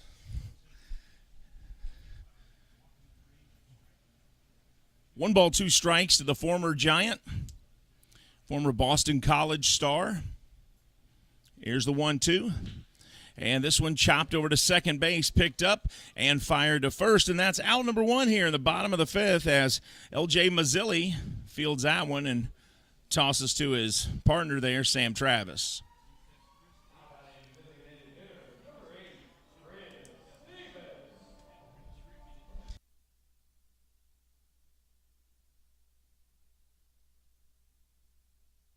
And here's Chris Davis. Davis last time up hit a single to left field, added to the RBI total. This one inside, ball one. Davis batting .462, 3 home runs, 10 RBIs through 10 games as a Wild Health Genome. OPS at 1.38, so 1,389 OPS for Davis. Here's the 1-0. He fouls this one back. 1 ball, 1 strike. I tell you what, those of you that have stayed with us through the rain delay, you are absolute champions to hang in there with us. We appreciate that, and I know the players certainly appreciate all the support. Davis hits this one high in the air, foul. 1 ball, 2 strikes. Ryan Meisinger, 3.24 ERA on him.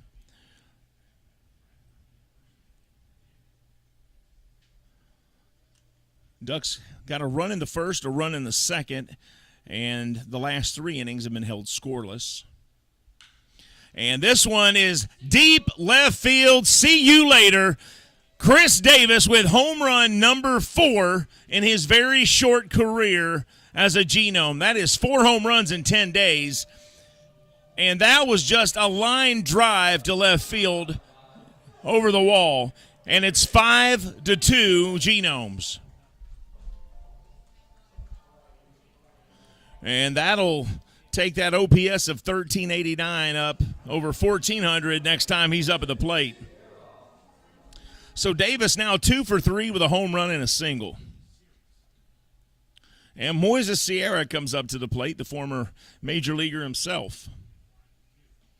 Davis showing why he was the American League home run champion in 2018 with that one. 1-0 to Sierra. Swing and a miss here. 1 ball, 1 strike.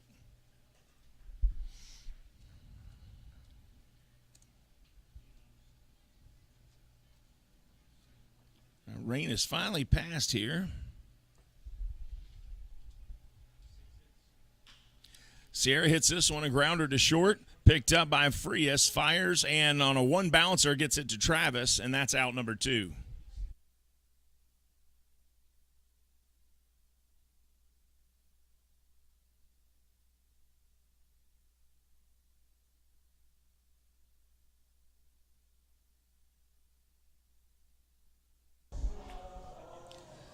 And now Anderson Miller coming back up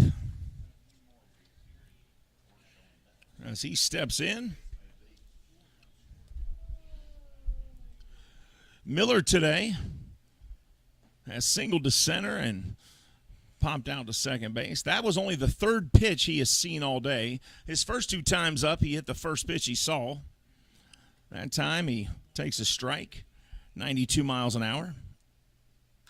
And he hits this one hard to left center field. Center fielder, left fielder going over. They collide.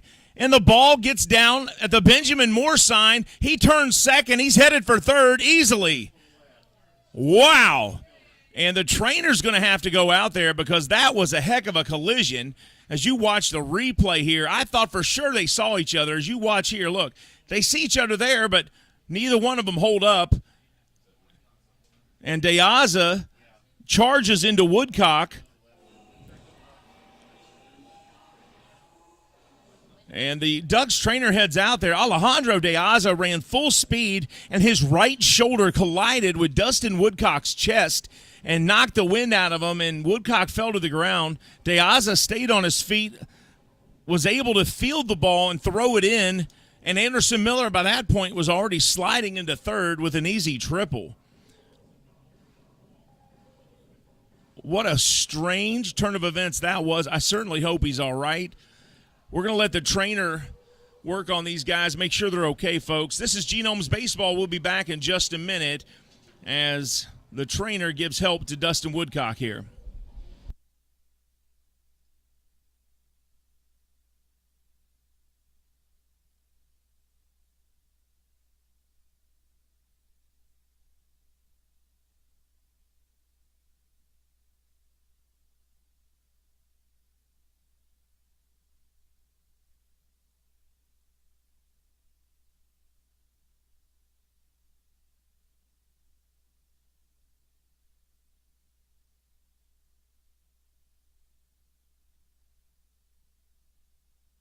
Here's the replay again. As you watch these two, is there any way we can slow it down right where they run into each other? Right there. Ooh. Yeah, right. Looks like that left wrist, right? Boom. Ooh, right there on the forearm.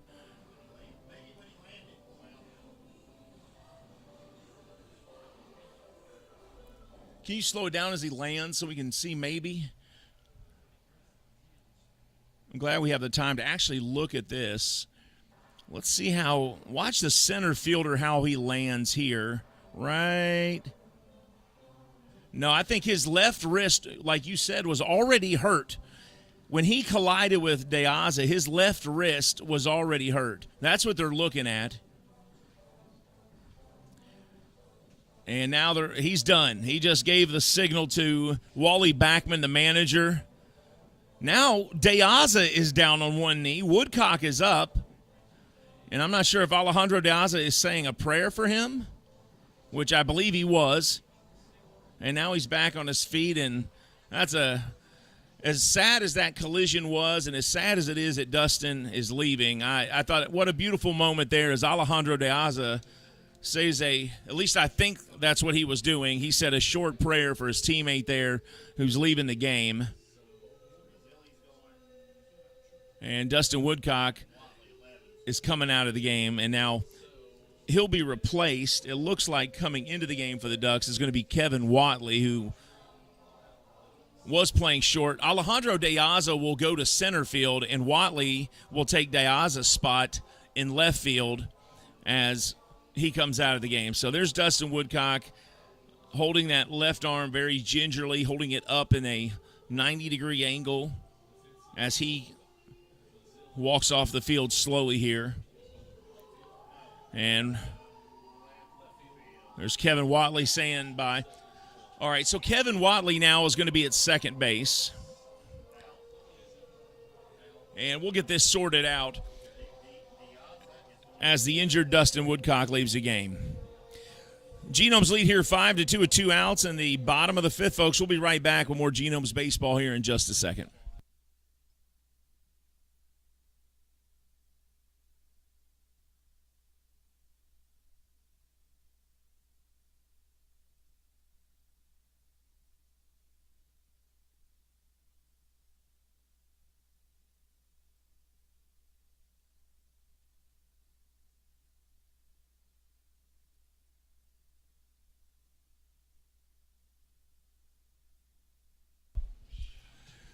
Chase Valleau comes up here as we get back to live baseball. Welcome back, everybody. Valleau stepping in for the 3rd time today. He struck out both times, swinging. And his first 2 trips to the plate, swing and a miss here on the first pitch. Now, I'll give you an idea of how big this field actually is, okay? So if you've never been here to Wild Health Field, this pitch outside, 1 ball, 1 strike. If you've never been here to Wild Health Field, it is comparable in size on the field to Great American Ballpark. Straightaway center is about 3 feet shorter than Great American. It's 404 at Great American in Cincinnati. Here it is 401. Swing and a miss here by Chase Valleau. 1 ball, 2 strikes. Left field is 328 to left, 325 to right at Great American Ballpark. Here, very close to that. This one way outside, 2 balls, 2 strikes. Now, if you were to move to left center at Great American, you'd be around 378, 379, and then right center about 370. It's friendlier to the left-hand batters.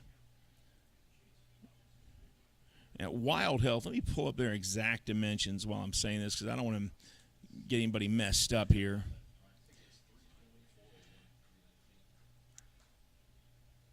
As I pull this up here. So here, left field is 5 feet shorter at 320 compared to Great American 325. Right field, as this one's fouled off, is 4 feet shorter as well. So this field, you bring this field in 4 feet.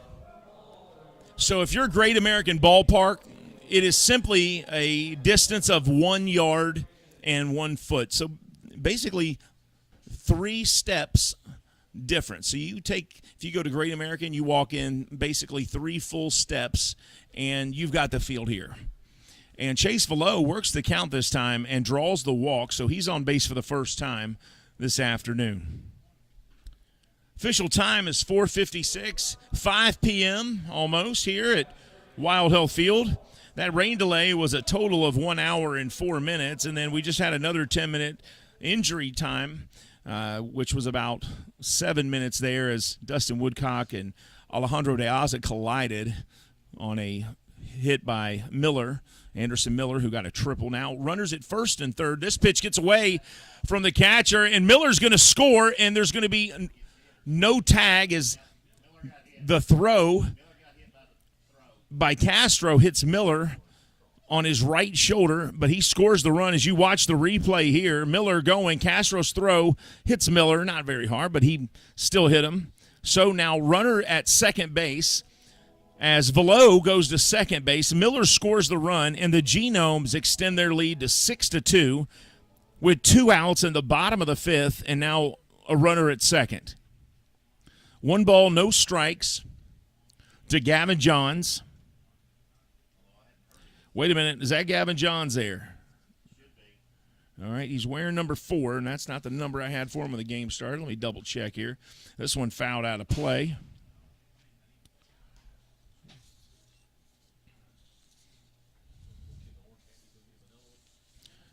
Yeah, that kid's done good. He's got a lot of foul balls today. Did he change numbers on us? Yeah, that's Gavin Johns. So he must have changed into his number 4 jersey. Yeah, okay. And this pitch in there for another strike. 1-2 the count. I thought for some reason he was wearing number 8 when the game began, so I got that wrong maybe. Either way, there he is there. And today, Gavitt has flown out to center field. He grounded out to third base his last time up. Batting right at 200, no home runs, but 3 RBIs. And he hits this one foul as well. Count stays at 1-2.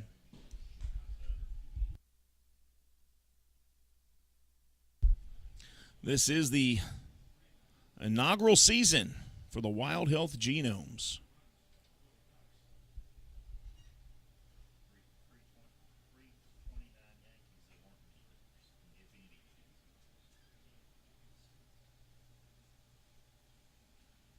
Three and 7 here in the second half of the Genomes.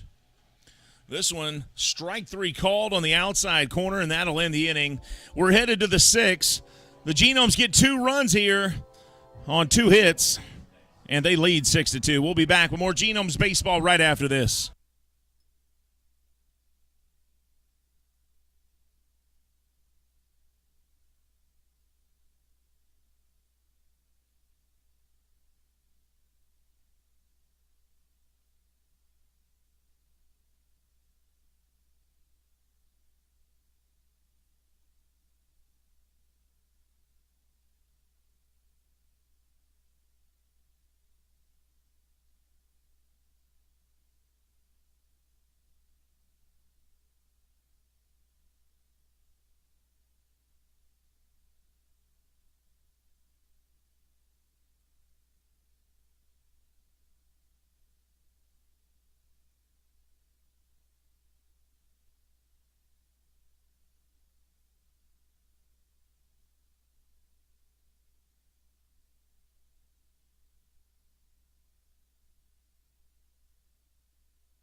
We're ready to begin the top of the 6th inning here.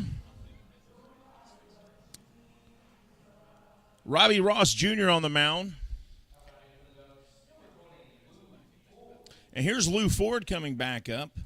I didn't realize that he was able to bat. I thought the starter had to go 5 innings since he's the designated hitter, but either case, he's up to bat. 1 ball, no strikes to Lou.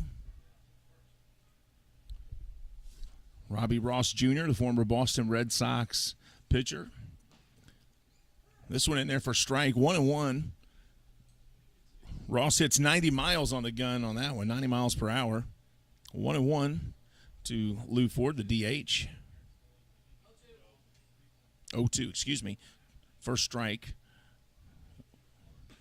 And this one, 3 straight pitches to Lou Ford, and he'll go down on strikes looking.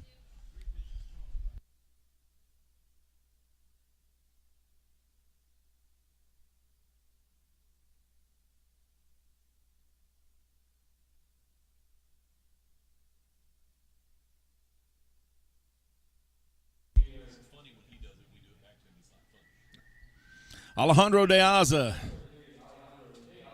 He'll step into the batter's box here. Lefty on lefty as Robbie Ross is getting ready to throw to De Aza. Both of these guys, former major leaguers. Ross kicks and fires. And that first one, curveball in there for strike one, 74 miles an hour.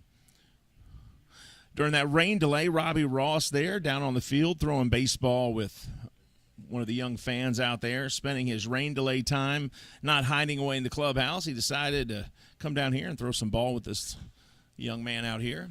De Aza hits this left center, and over there to make the catch is Tio Martinez, and that is out number 2. And I don't mean to say hiding in the dugout like the other players are in the clubhouse. Not that the other players were hiding, but it was neat to see him out here throwing the ball around with the little man there that he was with. And, of course, now Kevin Wadley from the Ducks was out here doing the same. He was throwing with another fan out here as well. So there's a Ducks player out there, and a Genomes player. And this one in there, strike one. 2 outs. Top of the 6th inning.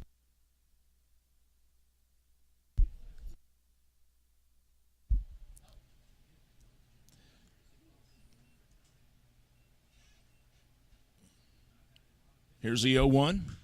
And this one hit foul. And Ross ahead of the count again here, 0-2. He's been ahead of every batter he's faced this inning. He came in and immediately on 3 pitches struck out the leadoff batter, Lou Ford. He got ahead of De Aza, 0-1. And now he's 0-2 to Sam Travis, the first baseman.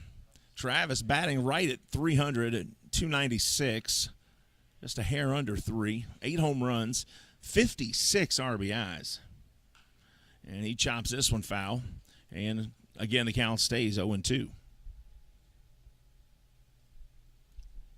Ross putting up some great numbers this year, a 3.25 ERA. Very, very solid ERA there for him.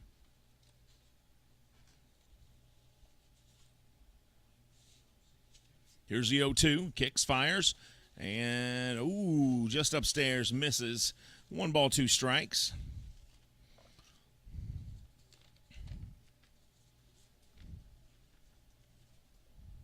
Genomes right now in 4th place in the South Division here in the second half at 3-7.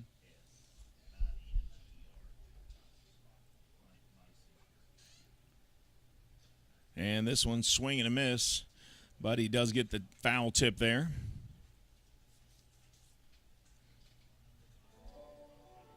One ball, 2 strikes, 2 outs, top of the 6th. Genomes with a 6-2 lead on the Long Island Ducks, a team that swept them in a 3-game series in June.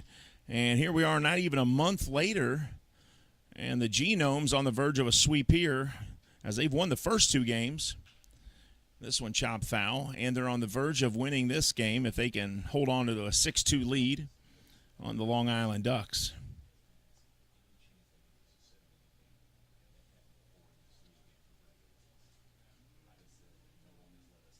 There's other games around the Atlantic League today.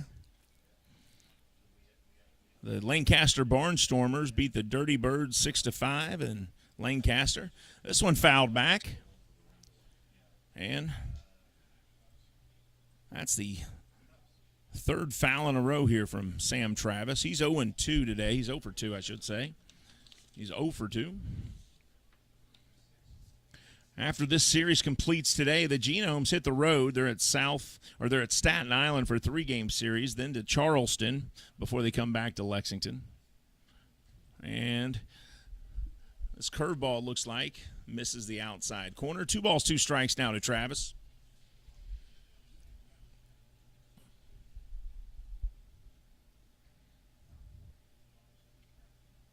Travis today flew out to center field and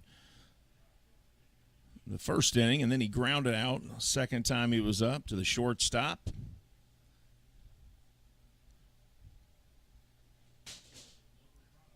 Two count, 2 outs. This is the 8th pitch of this at bat right here. Ninth pitch of this at bat. And this one's fouled back. So now 10 pitches in a 2-2 count as that ball just hits the top of the stadium and then goes all the way down to the very front row, and he gets the ball and throws it over to little man over there by the Ducks. Oh, yeah, all the foul balls. That kid's probably got 10 baseballs today. 2 balls, 2 strikes.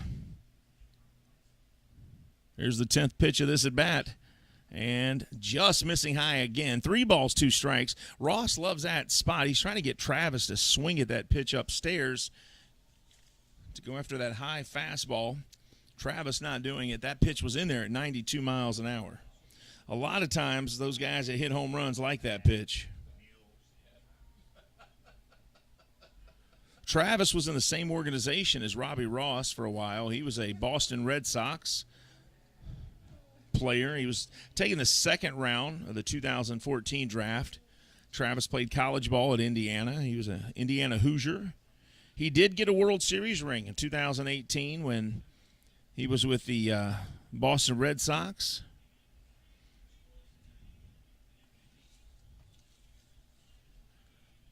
And now we're going into pitch number 12. 3 balls, 2 strikes. And Travis finally hits this one fair to left field, and Martinez makes easy work of that. Came in, made the catch, inning over.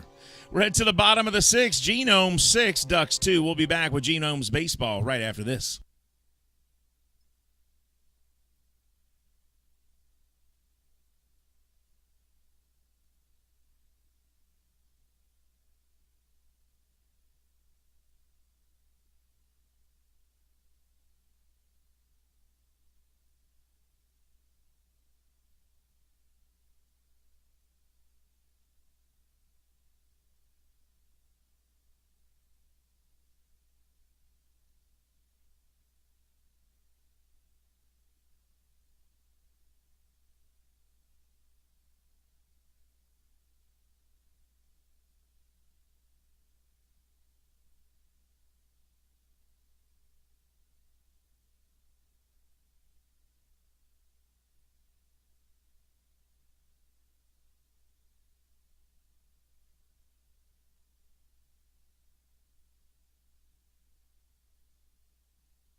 Welcome back to Wild Health Field in Lexington, Kentucky. Folks, I'm Steve Tressler. The Genomes have a 6-2 lead here in Lexington over the Ducks as we start the bottom of the 6th inning. Here's Clayton Melbauer.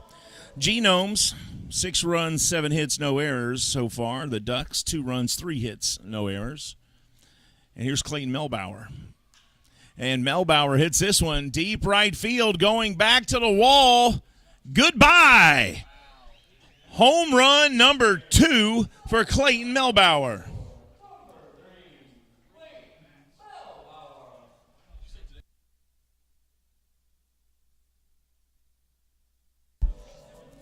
So Clayton Melbauer with a 2-home run day. I'm sure his first multi-home run. He turned 24 on Friday. What a day for him. He hit that to almost the exact same spot. And that's home run number 5 for Melbauer, the Bellarmine University graduate.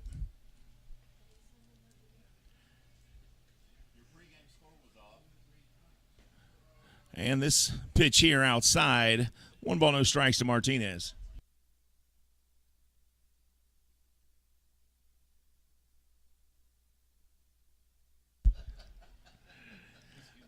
He's rough on me, yeah. I had to turn the mic off, folks.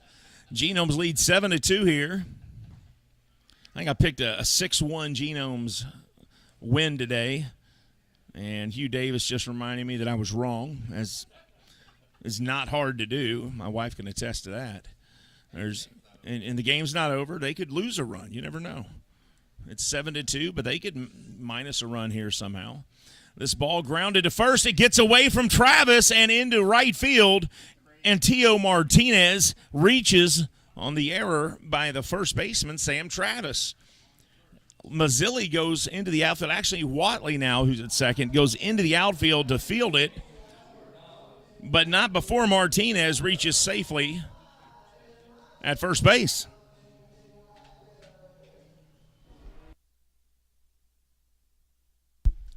And here's Luke Becker. Becker today 0 for 2 with a walk.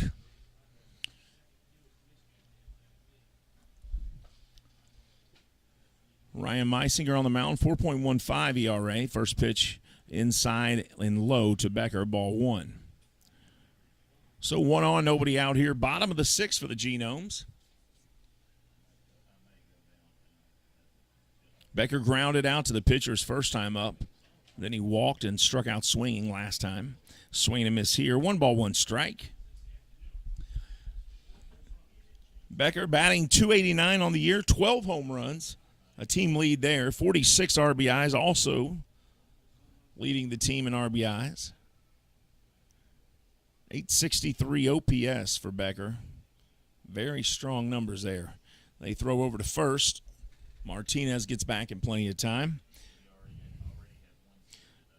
Martinez stole a base earlier, didn't he? He got out at one attempt too, didn't he? No, that was somebody else. That was Sierra. Yep.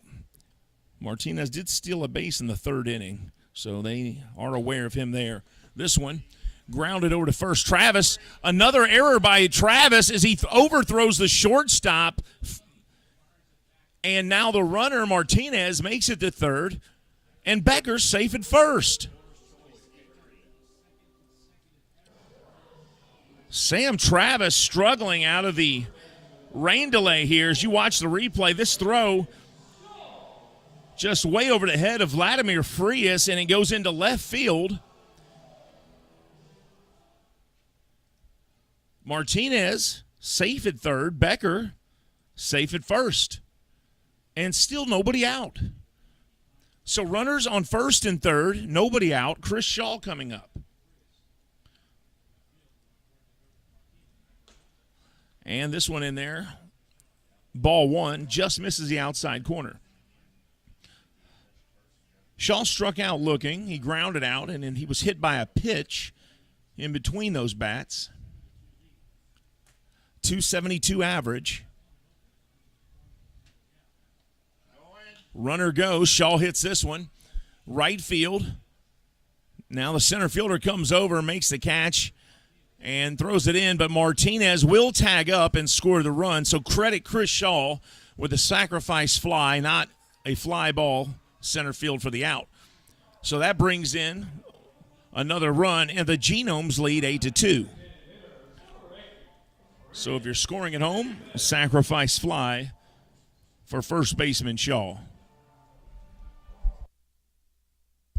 Now here's Chris Davis. He grounded out to short. He singled to left, and then he hit a 360-foot bomb for a home run to left his last time up. 2 on, 1 out. He hits this one straightaway center field, and this one's going to be caught for out number 2. Runner stays where they're at, Becker at first. So fly ball to the center fielder this time, and that's, I believe, is that De Aza who moved over to center? Yeah, so De Aza in center takes Woodcock's place. And now Moises Sierra comes back up.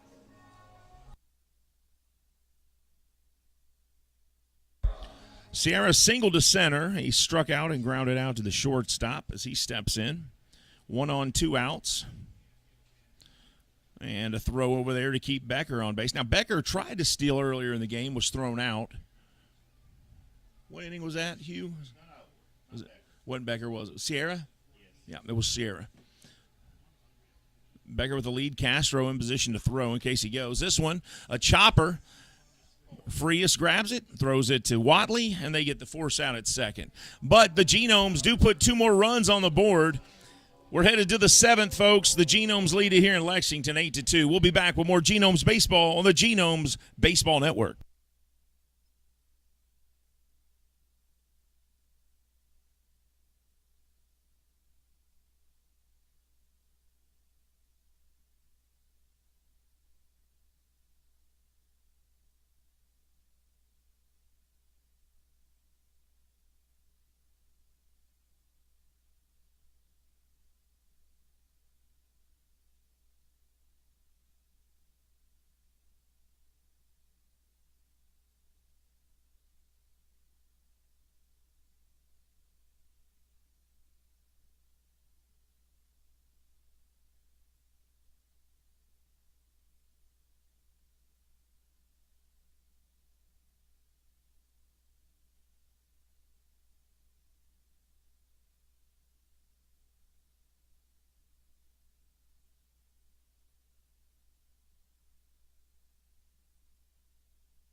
Welcome back to Lexington, Kentucky's Wild Health Field. Genomes lead here 8-2 on the Long Island Ducks. Robbie Ross still on the mound.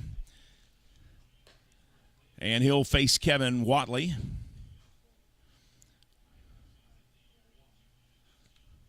I believe that is Kevin Watley. Is that Kevin? Yeah. Kevin Watley, 1 ball, no strikes to him as he entered the game after Dustin Woodcock and Alejandro De Aza collided. Woodcock went out of the game, so Watley came in. De Aza moved to center. Watley moved to second base. And the second baseman at the time, L.J. Mazzilli, moved to left. 3 balls, no strikes to Watley, his first at-bat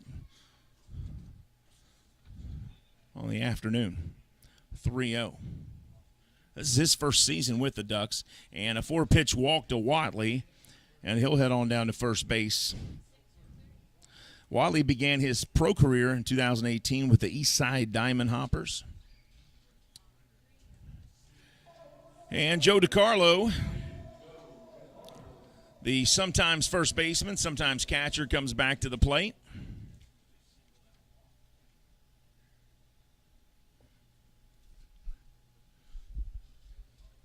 Here's the first pitch here to DiCarlo, strike 1. DiCarlo has only batted once today and hit a home run when he did it. I think he walked previously.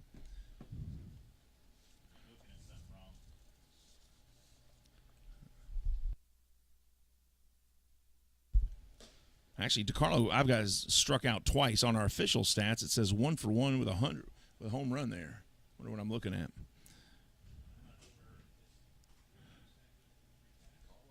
Either way, yep, right here. See, look. He's 1 for 1. That's on the year probably.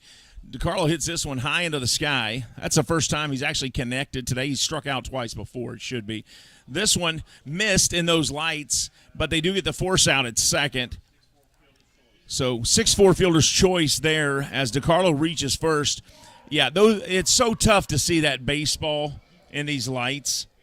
You can't really blame Gavin Johns there because when you look up and into these neon lights or these LED lights, it's so hard to see the baseball. And, you know, if you're ever driving down the road and you look into somebody's LED lights, your eyes, it takes a second or two to adjust, and that's just enough time to lose a ball up in the air here.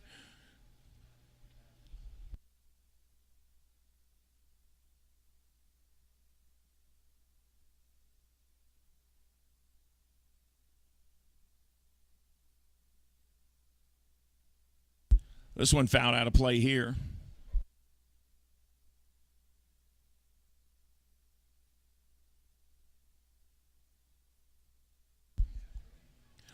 No balls, 1 strike.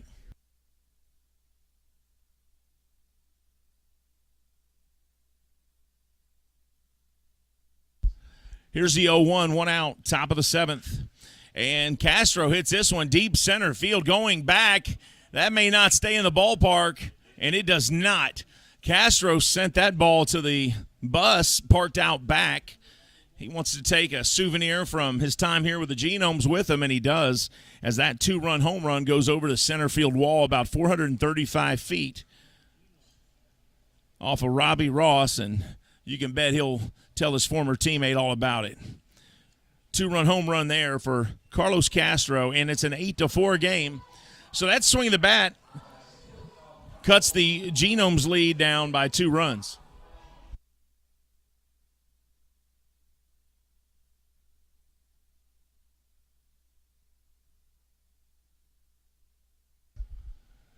Ross fires this one in. And nope, no swing there as they check with first base umpire Michael Rash. He says no swing.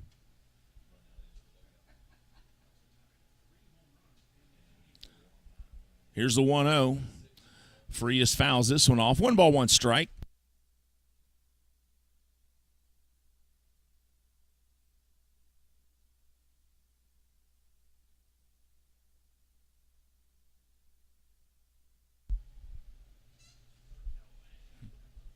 One ball, 1 strike. Ross fires this one in there, fouled out of play. And Ross ahead in the count now. 1 ball, 2 strikes.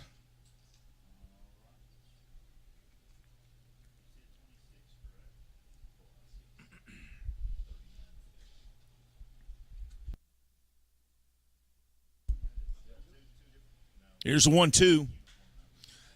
This one fouled out of play as well. Count stays at 1-2. That was 91-mile-an-hour fastball from Robbie Ross Jr., the former Lexington Christian Academy student athlete here in Lexington, Kentucky. Vladimir Frias 0 for 2 today. Frias flew out to right field and went down on strikes looking. This pitch misses the outside corner. 2 balls, 2 strikes. Nobody on here. Top of the 7th. Genomes with an 8-4 lead in Lexington at Wild Health Field. Here's the 2-2. Ross pitching out of the stretch. Kicks, fires, swing and a miss, and strike 3 to Frias, and that's the second time he's been struck out today.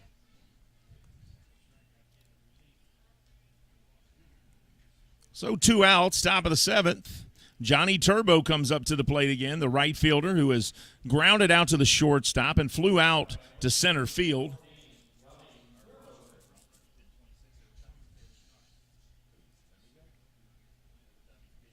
Here's the first pitch to Turbo. And he fouls this one back, strike 1.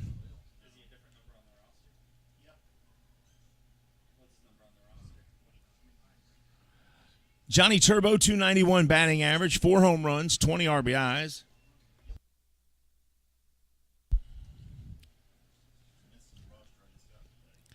Here's the 0-1 from Ross.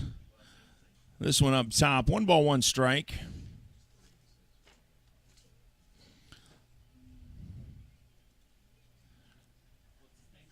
Ross trying to get out of the 7th inning here with no more damage done by the Ducks. Swing and a miss here by Turbo. 1 ball, 2 strikes. Ross is a great pitcher. I mean, I remember watching him play with the Red Sox. And from everything I've heard, an even better human being and good man. And that's what really counts. 1 ball, 2 strikes. This one up high. Turbo swings, tips it, and it's into the net.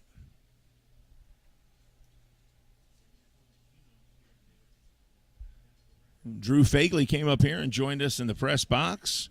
Drew worked a camera the other night for us. Did a great job. 1 ball, 2 strikes here to Johnny Turbo. Here comes the 1-2. Turbo throws his bat out at that pitch on the outside corner and gets a hit as it makes its way into right field. And now they've got a base runner with 2 outs here in the top of the 7th. And this team has taken on the personality of their manager, Wally Backman, who's a player who fought every single pitch and played hard until the game was over, and his team doing just the same. They're not okay with getting swept here, as you will see a lot of fight in them going right to the last strike. And the Genomes going to do all they can to sweep them, as the Ducks swept the Genomes last month, and the Genomes trying to return the favor here. And even the series between these two teams all time, 3-3. That first pitch missing, ball 1. Top of the order here is L.J. Mazzilli steps back in. Mazzilli's first time to the plate today, hit the second pitch of the game for a home run to left. This pitch inside, 2 balls, no strikes. Then he popped out to left field his next time up.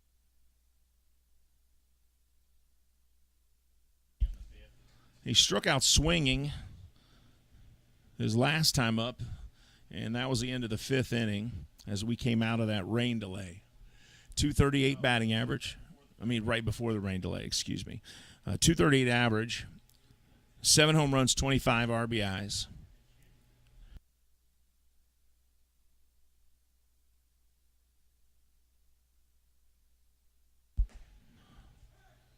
This one in there for strike 1, 2 balls, 1 strike.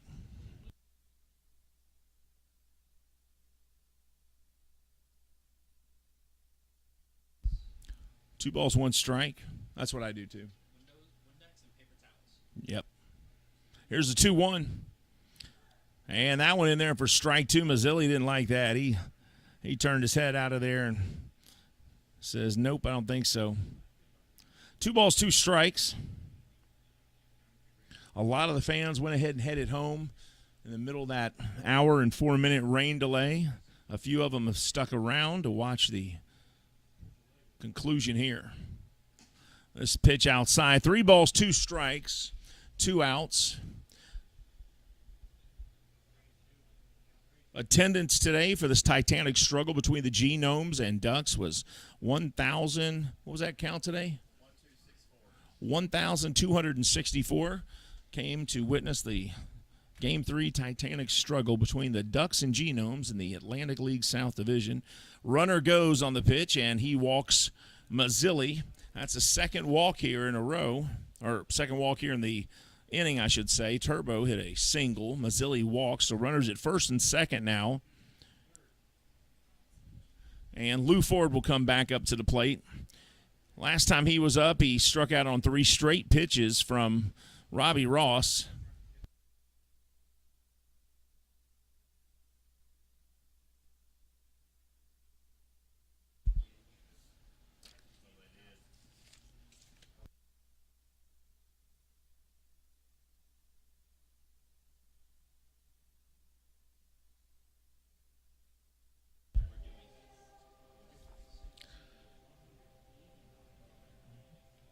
So Lou's in his 12th season with the Ducks.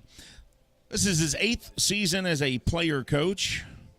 He is, by that alone, Lou Ford is the longest tenured player on the Ducks roster. He was named the Atlantic League Player of the Year in 2014.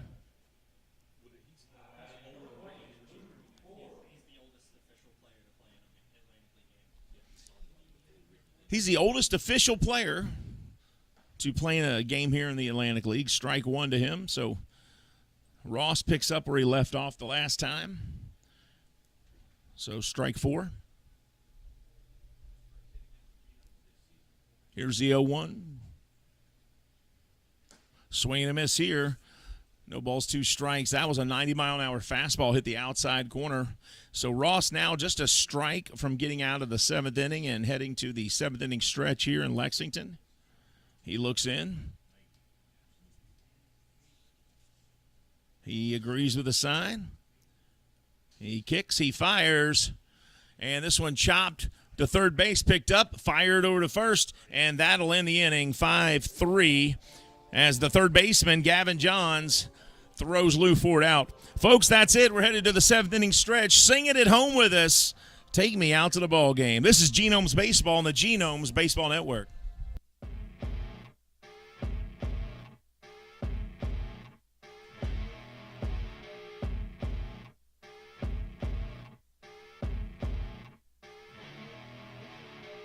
First pitch to Proctor, hit to second, goes to short. Here's the pitch.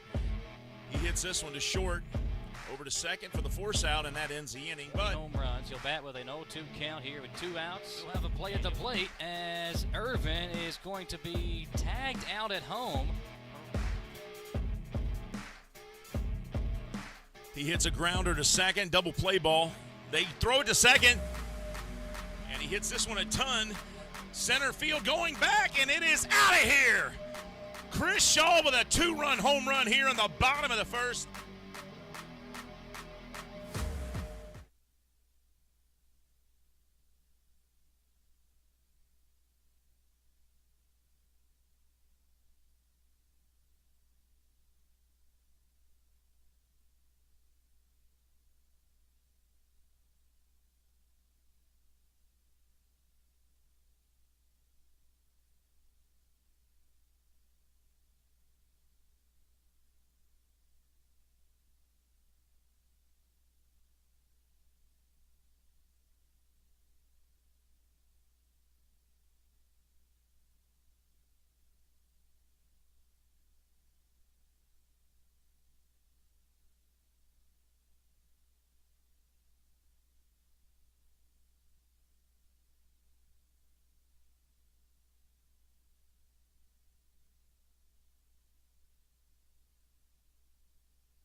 Welcome back to Wild Health Field in Lexington, Kentucky, as we begin the bottom of the 7th here.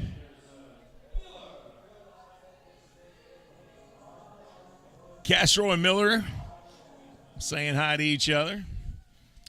Chris Cepeda takes over on the bump for the Ducks. If that name sounds familiar, it should.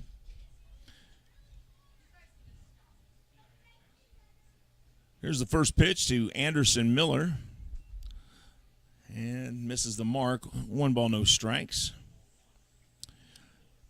Chris Cepeda from Port Jefferson Station, New York.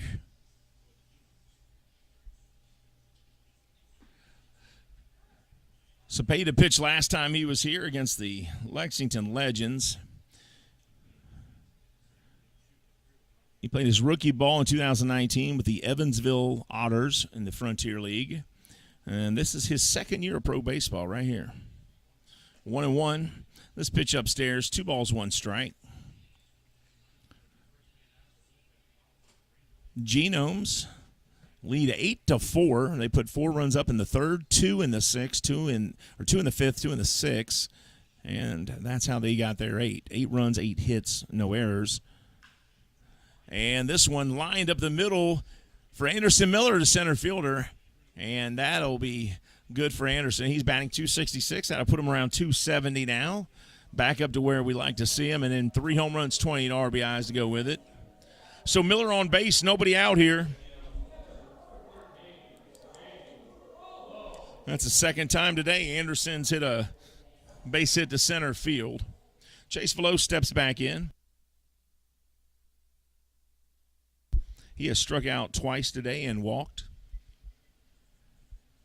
Cepeda from the stretch, righty to righty, and he's going to try to throw down at Anderson. Castro pointing at first base, and he's takes his fingers and makes him run like a little person there to let him know, hey, Miller's going. And Miller's laughing down there. He knows Castro's watching him. And this one hit up in the air foul and over the wall behind us into Souvenirville. Folks, if you have not made it out to Wild Health Field, it is time to get the family together. Come out here and watch some baseball, grab a hot dog or two, and drink an ice-cold Pepsi, and watch the Wild Health Genomes or the Lexington Legends. You're lucky because just about every single night of the summer there is baseball here in Lexington. So come out and support these teams. They fire back over to first base, trying to get Miller picked off. No chance there as he gets back in plenty of time. Still 0-1 here to Veloz. Batting .200, 9 home runs, 22 RBIs. Swing and a miss. No balls, 2 strikes.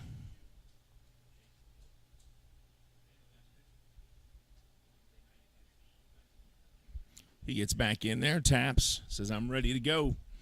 Cepeda fires back over. Miller gets back in plenty of time. Travis throws it back to him. Game 3 of this 3-game series today.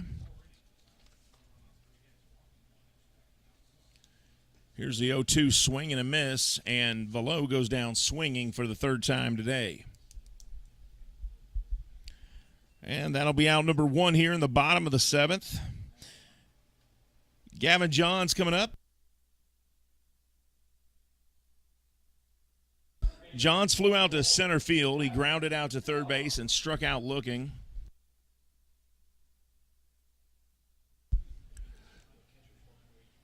That's the first time he has faced Cepeda in his career. And there goes Anderson Miller. Castro throws it down. It gets past Wadley into center field. And Miller safe at second. Give him credit for the stolen base.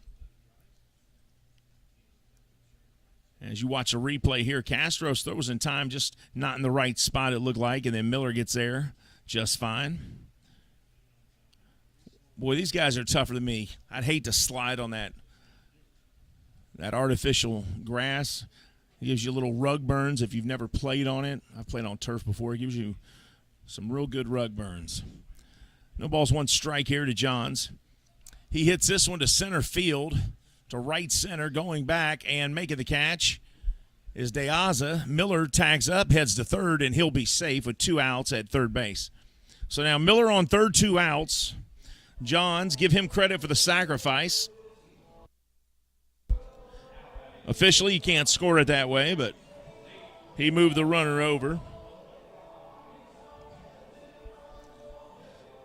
And Clayton Melbauer comes up. This is not the guy you want to see at all today. He's 2 for 2 with 2 home runs, and he was hit by a pitch. Can he do it again? This pitch outside. 1 ball, no strikes. Melbauer came into the game with 3 home runs, and he steps up to bat here with 5. Did he come in with 2? He came in with 3, I thought. Did he really? Well, I knew he hit 2 today. I'm looking at it, but I thought he came in with 3 today. Maybe it was 2. So, either case, he's 2 for 2 with 2 home runs today. It's usually never good to argue with an official scorer. It didn't work out good for me last time.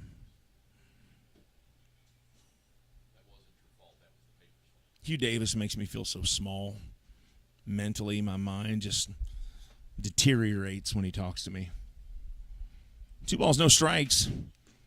And Melbauer takes ball 3 here. So 3-0 the count now to Clayton Melbauer. And the top of the order on deck, and Tio Martinez. He reached on a fielder's choice last time, on an error actually. And here's the 3-0. 2 outs, a runner on third, bottom of the 7th. Genomes lead here 8-4 in Lexington. And here's the 3-0. This one down low and away. So Melbauer on 4 pitches gets a base. And now runners at first and third for Tio Martinez, who has singled to center today. He's walked and he's reached on an error. So he's made it to base 3 out of 4 times. And the only time he didn't reach base, it was because he flew out to right field.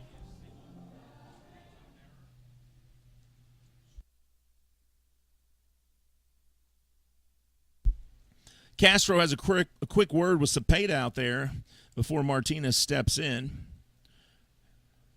Martinez ready to go. Righty on righty here. 2 outs. Runners at first and third. First pitch up high, inside, ball 1. Martinez, 216 average. 5 home runs, 15 RBIs. On base percentage, just over 700.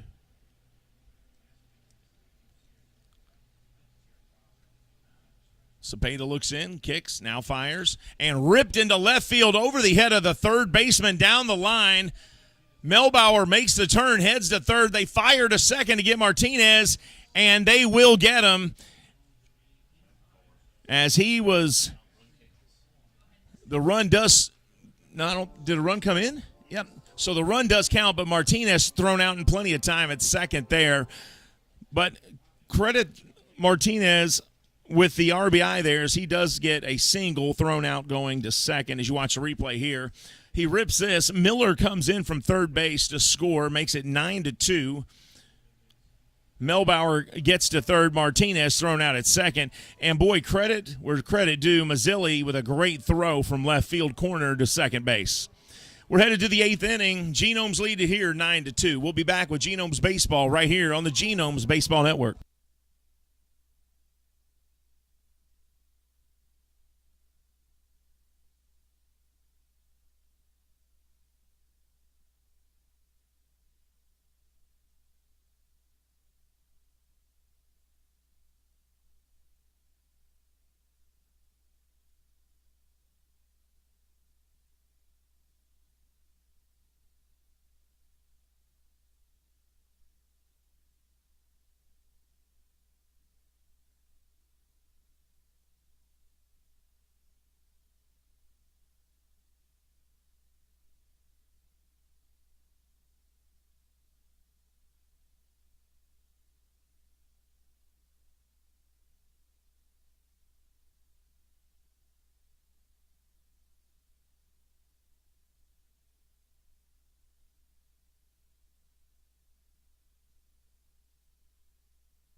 Welcome back to Wild Health Field. Genomes lead here as we begin the 8th inning, 9-4 over the Long Island Ducks.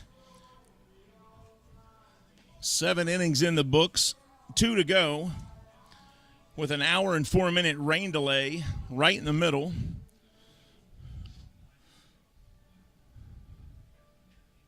After 4.5 innings, we had a 1 hour and 4-minute rain delay, and now we'll pick up and play the last 4.5 innings and see if the Genomes can close out this third game of the 3-game series after winning the first 2 games here in Lexington. New pitcher on the mound, Gabriel Moya, will be on the mound now.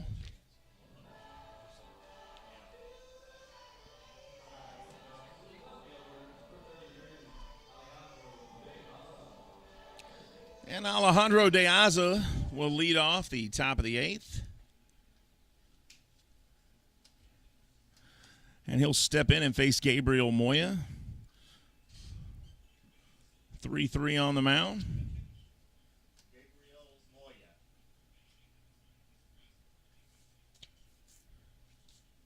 De Aza looks in. Moya looks to throw. Kicks, fires. And this one fouled off, strike 1. Alejandro De Aza had a good career in the major leagues, spent 10 years in the majors. Played for the Marlins, the White Sox for most of that time. Spent a little time with the Orioles, the Red Sox, Giants. Played a year with the Mets, a year with the Nationals. He was originally signed by the Los Angeles Dodgers back in 2001. And this one here misses up top. 1 ball, 1 strike.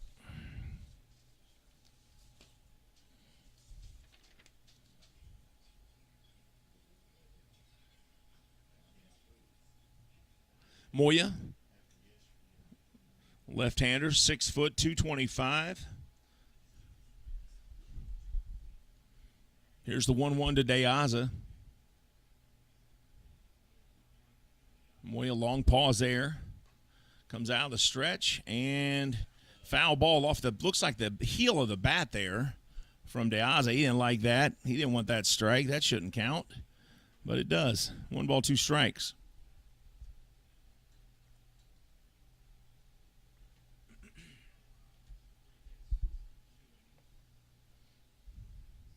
He steps back in. Home plate umpire says, all right, we're ready to go. Kirk Powell points to Moya and says, okay, let's go. And Moya says, all right. Here's the pitch. And De Aza rips it right up the middle. A nice grab over there at second, but no throw from Luke Becker. But he did a great job just to smother that ball as it was headed to center field. As you watch a replay here,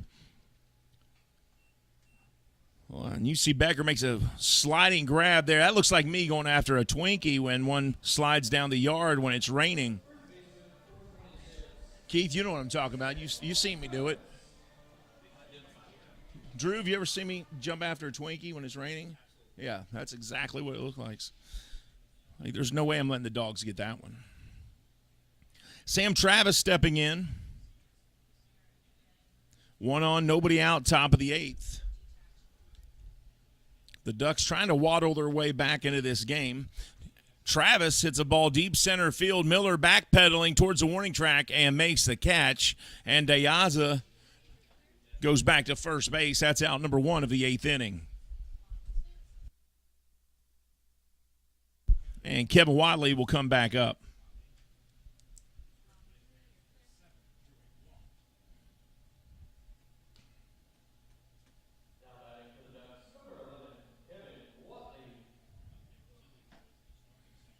So Watley making his second appearance at the plate. He came in after Dustin Woodcock went out of the game with an injury. And the first pitch to him in there for strike 1.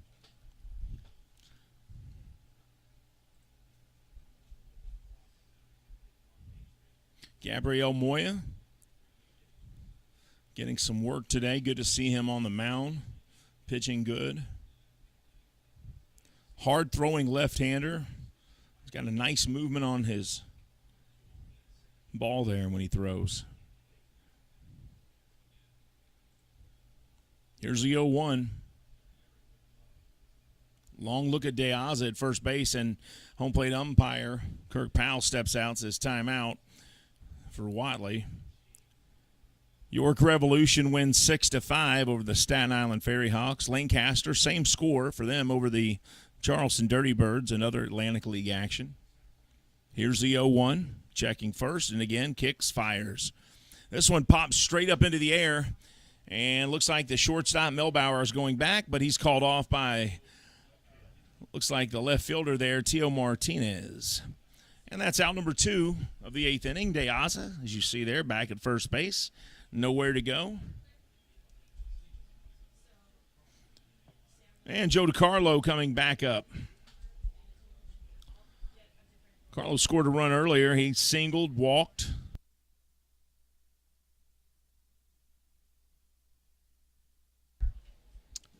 He singled and walked, hit into a fielder's choice where he reached.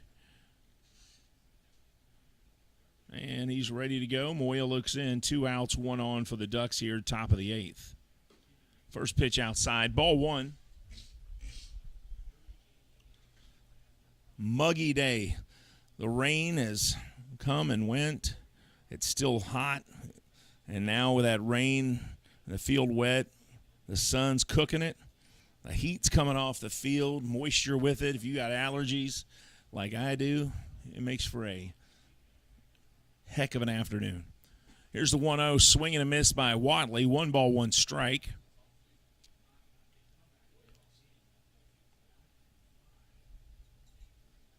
I say Watley, that's DiCarlo. Is that Watley? Yeah. Excuse me. Watley flew out to the left fielder just a second ago. I apologize. 1-1 here to Joe DiCarlo. DiCarlo, third base today. Here's the 1-1. This one outside. 2 balls, 1 strike.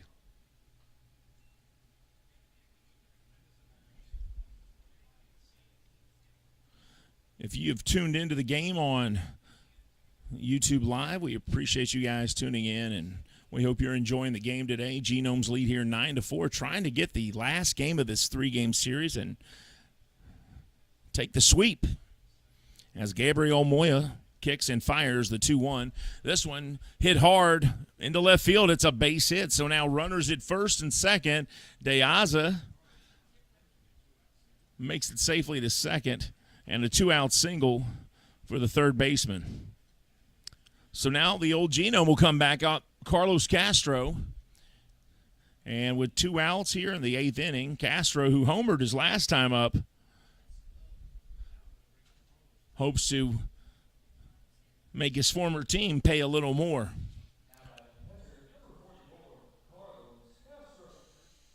Castro had a 435-foot home run off Robbie Ross Jr. his last time up, straight over the center field wall.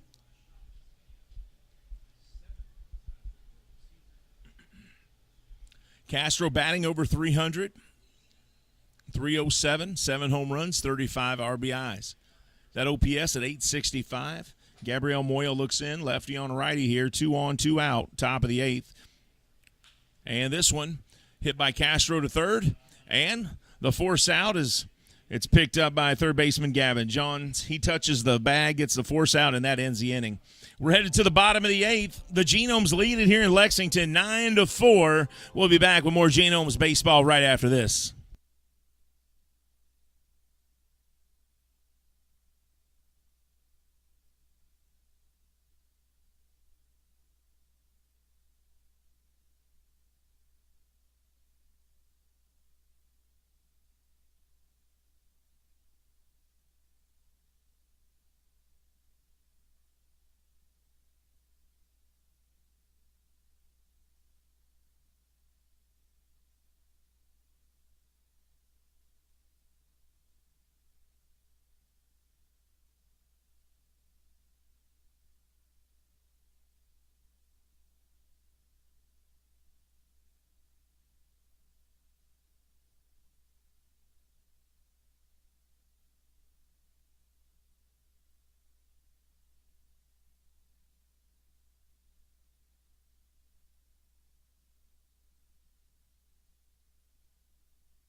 9-4 here as we begin the bottom of the 8th inning in Lexington, Kentucky. And Luke Becker steps up to the plate.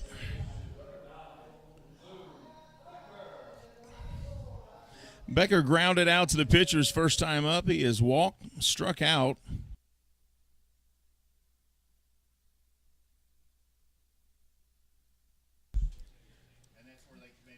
Strike one here to Becker. He reached on a fielder's choice last time up. That was an E3 on that fielder's choice. This one fouled out of play. And you'll see the pitcher there should be a familiar face to Genomes fans. That's Adubre Ramos, who was traded to the Ducks this morning. So he had a Genomes uniform on this morning and then was traded and changed into that one, and now he's pitching against his team that he was on last night. This one missing outside. 1 ball, 2 strikes. And that's got to be a weird feeling, you know. You're playing for one team, and then that same night you're pitching against them. But that's baseball, folks. And strike 3 called on Becker. And, you know, think about the fact that, you know, he lives here. And he's traded to the Ducks. And after this game tonight, they got to hit the road. So when this game is over, he's on the road. And he'll be in Long Island for the next week. He won't be back here for a couple weeks, and all his stuff is here, and where he's living is here. I mean, these guys, I mean, pretty much got to live out of a bag. Here's Chris Shaw, 1 out. First pitch to Shaw in there for strike 1 from Ramos. Shaw struck out. He was hit by a pitch. This one here hits the inside corner. 0-2 the count. He also hit a sacrifice fly and grounded out. Here's the 0-2 from Ramos. Swing and a miss. And 3 pitches. And Shaw goes down swinging. And that's out number 2. And now the power-hitting Chris Davis comes up. He flew out to center field last time up. He singled, and he had a home run to left in between those. He also grounded out, I think, his first time up. Ramos looks in at Davis, now steps off. Didn't like the sign from Castro. Bottom of the 8th here. Genomes with a 9-4 lead. Ramos' first pitch to Davis in there. 90 miles an hour, strike 1.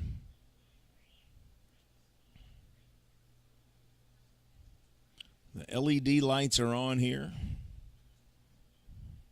Here's the 0-1. Oh, good curve there. I thought he got the inside corner, but I'll take it. Ball 1. 1-1 the count. Genomes hit the road. When this game is over tonight, they're headed to Staten Island. Here's the 1-1 to Davis. Swing and a miss. 1 ball, 2 strikes. Genomes head to Staten Island to take on the Ferry Hawks, and then a 3-game series at Charleston in West Virginia before they come back here to Lexington. Ramos, long look this time. 1-2, 2 outs, bottom of the 8th. Davis hits this ball down the third base side. It goes foul.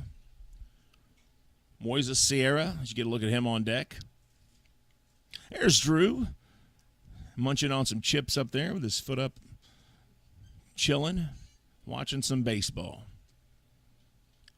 1 ball, 2 strikes. Castro saying throw it up high. He throws it inside, hits Davis on the arm. And Davis heads on down to first base as Ramos hits his left shoulder there and seems to be just fine. And now Moises Sierra will come back up.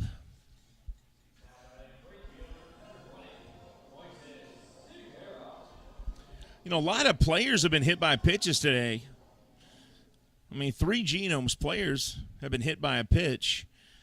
I don't think anybody from the Ducks has been hit, so it's not like they're doing it on purpose. The Genomes aren't trying to retaliate I mean, Chris Shaw was hit by a pitch. Clayton Melbauer was hit by a pitch. Chris Davis. I mean, two of the three guys that got hit by pitches today have hit home runs. So you got to wonder, it's probably not on purpose. That pitch low, ball one. But usually when that happens, if a guy hits a home run, then he gets hit by a pitch, usually there's a retaliation. But I guess when you're leading 9-4, you're not thinking about that. You don't care. You figure we're winning the game. This one fouled back onto the roof, and it's 1-1 strike.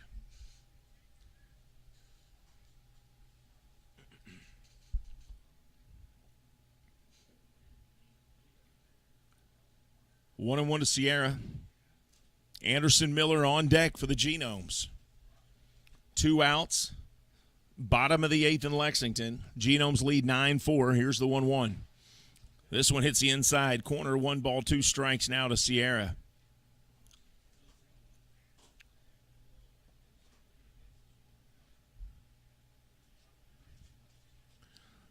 Sierra 1 for 4. He has struck out once today. He's got 1 hit today. Swing and a miss here, and that'll end the inning, folks. We're headed to the top of the 9th. Genomes lead 9-4. They leave 1 stranded, and we're headed to the 9th.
Welcome back to Lexington, Kentucky, folks. We have finally made it to the 9th inning. 4 hours and 2 minutes after the game started.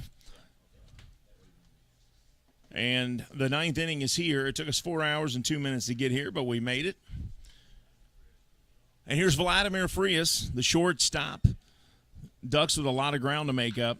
And the first pitch to him is ripped to right field and caught for out number 1 by Moises Sierra. New pitcher on the mound there is Johendry Herrera. Herrera, 5'9", 170 right-hander. And Johnny Turbo comes back up, the right fielder. They've done a good job of trying to keep him off the bases today.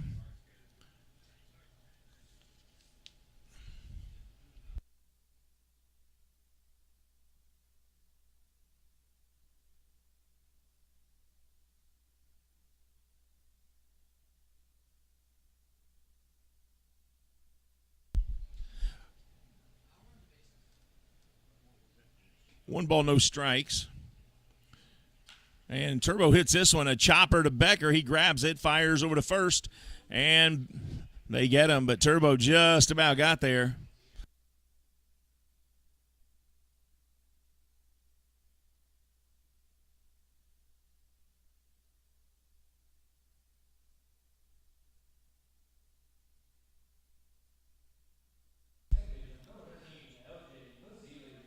Here's L.J. Mazzilli. Nobody on 2 outs, top of the ninth.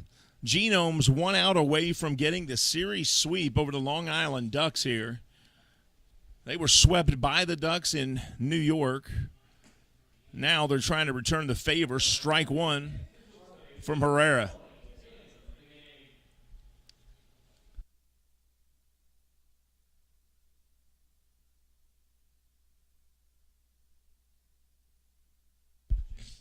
Here's the 0-1 to Mazzilli. And this one chopped foul, 0-2. Now the Genomes are 1 strike away. Genomes are 1 strike away from the sweep.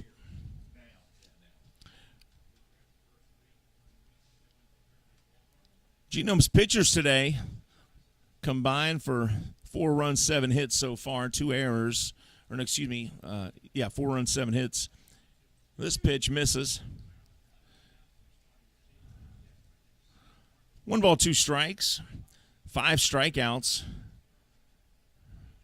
for Genomes pitchers today as well.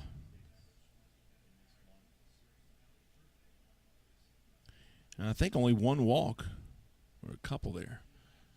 Here's a 1-2 in the dirt, 2-2. Ball gets by Velo, goes back to the backstop. So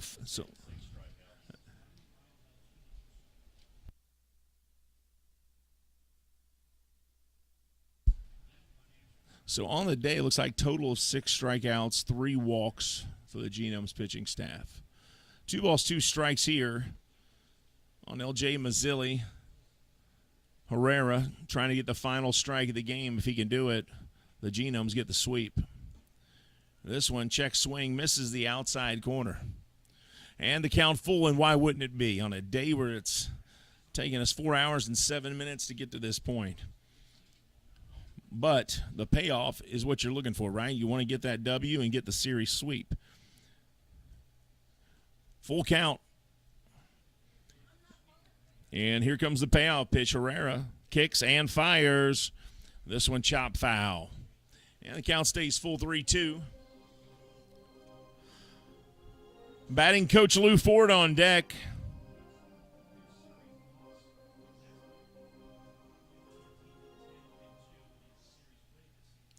Mazzilli, 7 home runs, 25 RBIs. That last pitch was 94-mile-an-hour fastball from Herrera that he fouled off. Righty on righty here. Herrera looks in. He likes the sign he gets. He readies himself. And here it is. This one, chopped foul as well, and he'll hang in there at 3-2.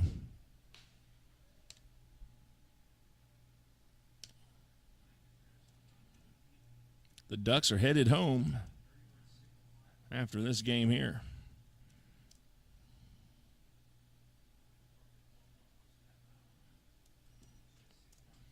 Full count. Herrera, the Venezuelan. Here's the pitch.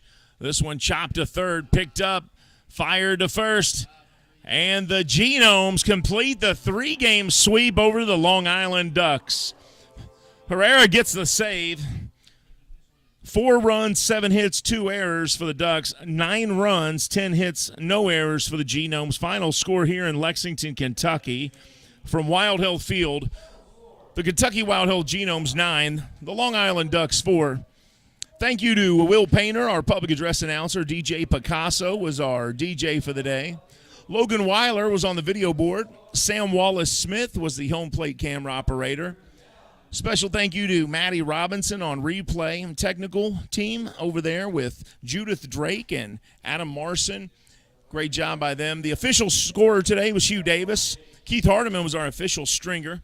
I'm Steve Tressler. That's the final score here as the Genomes sweep the Ducks and return the favor. They were swept by the Ducks in June, and now they sweep the Ducks and return the favor.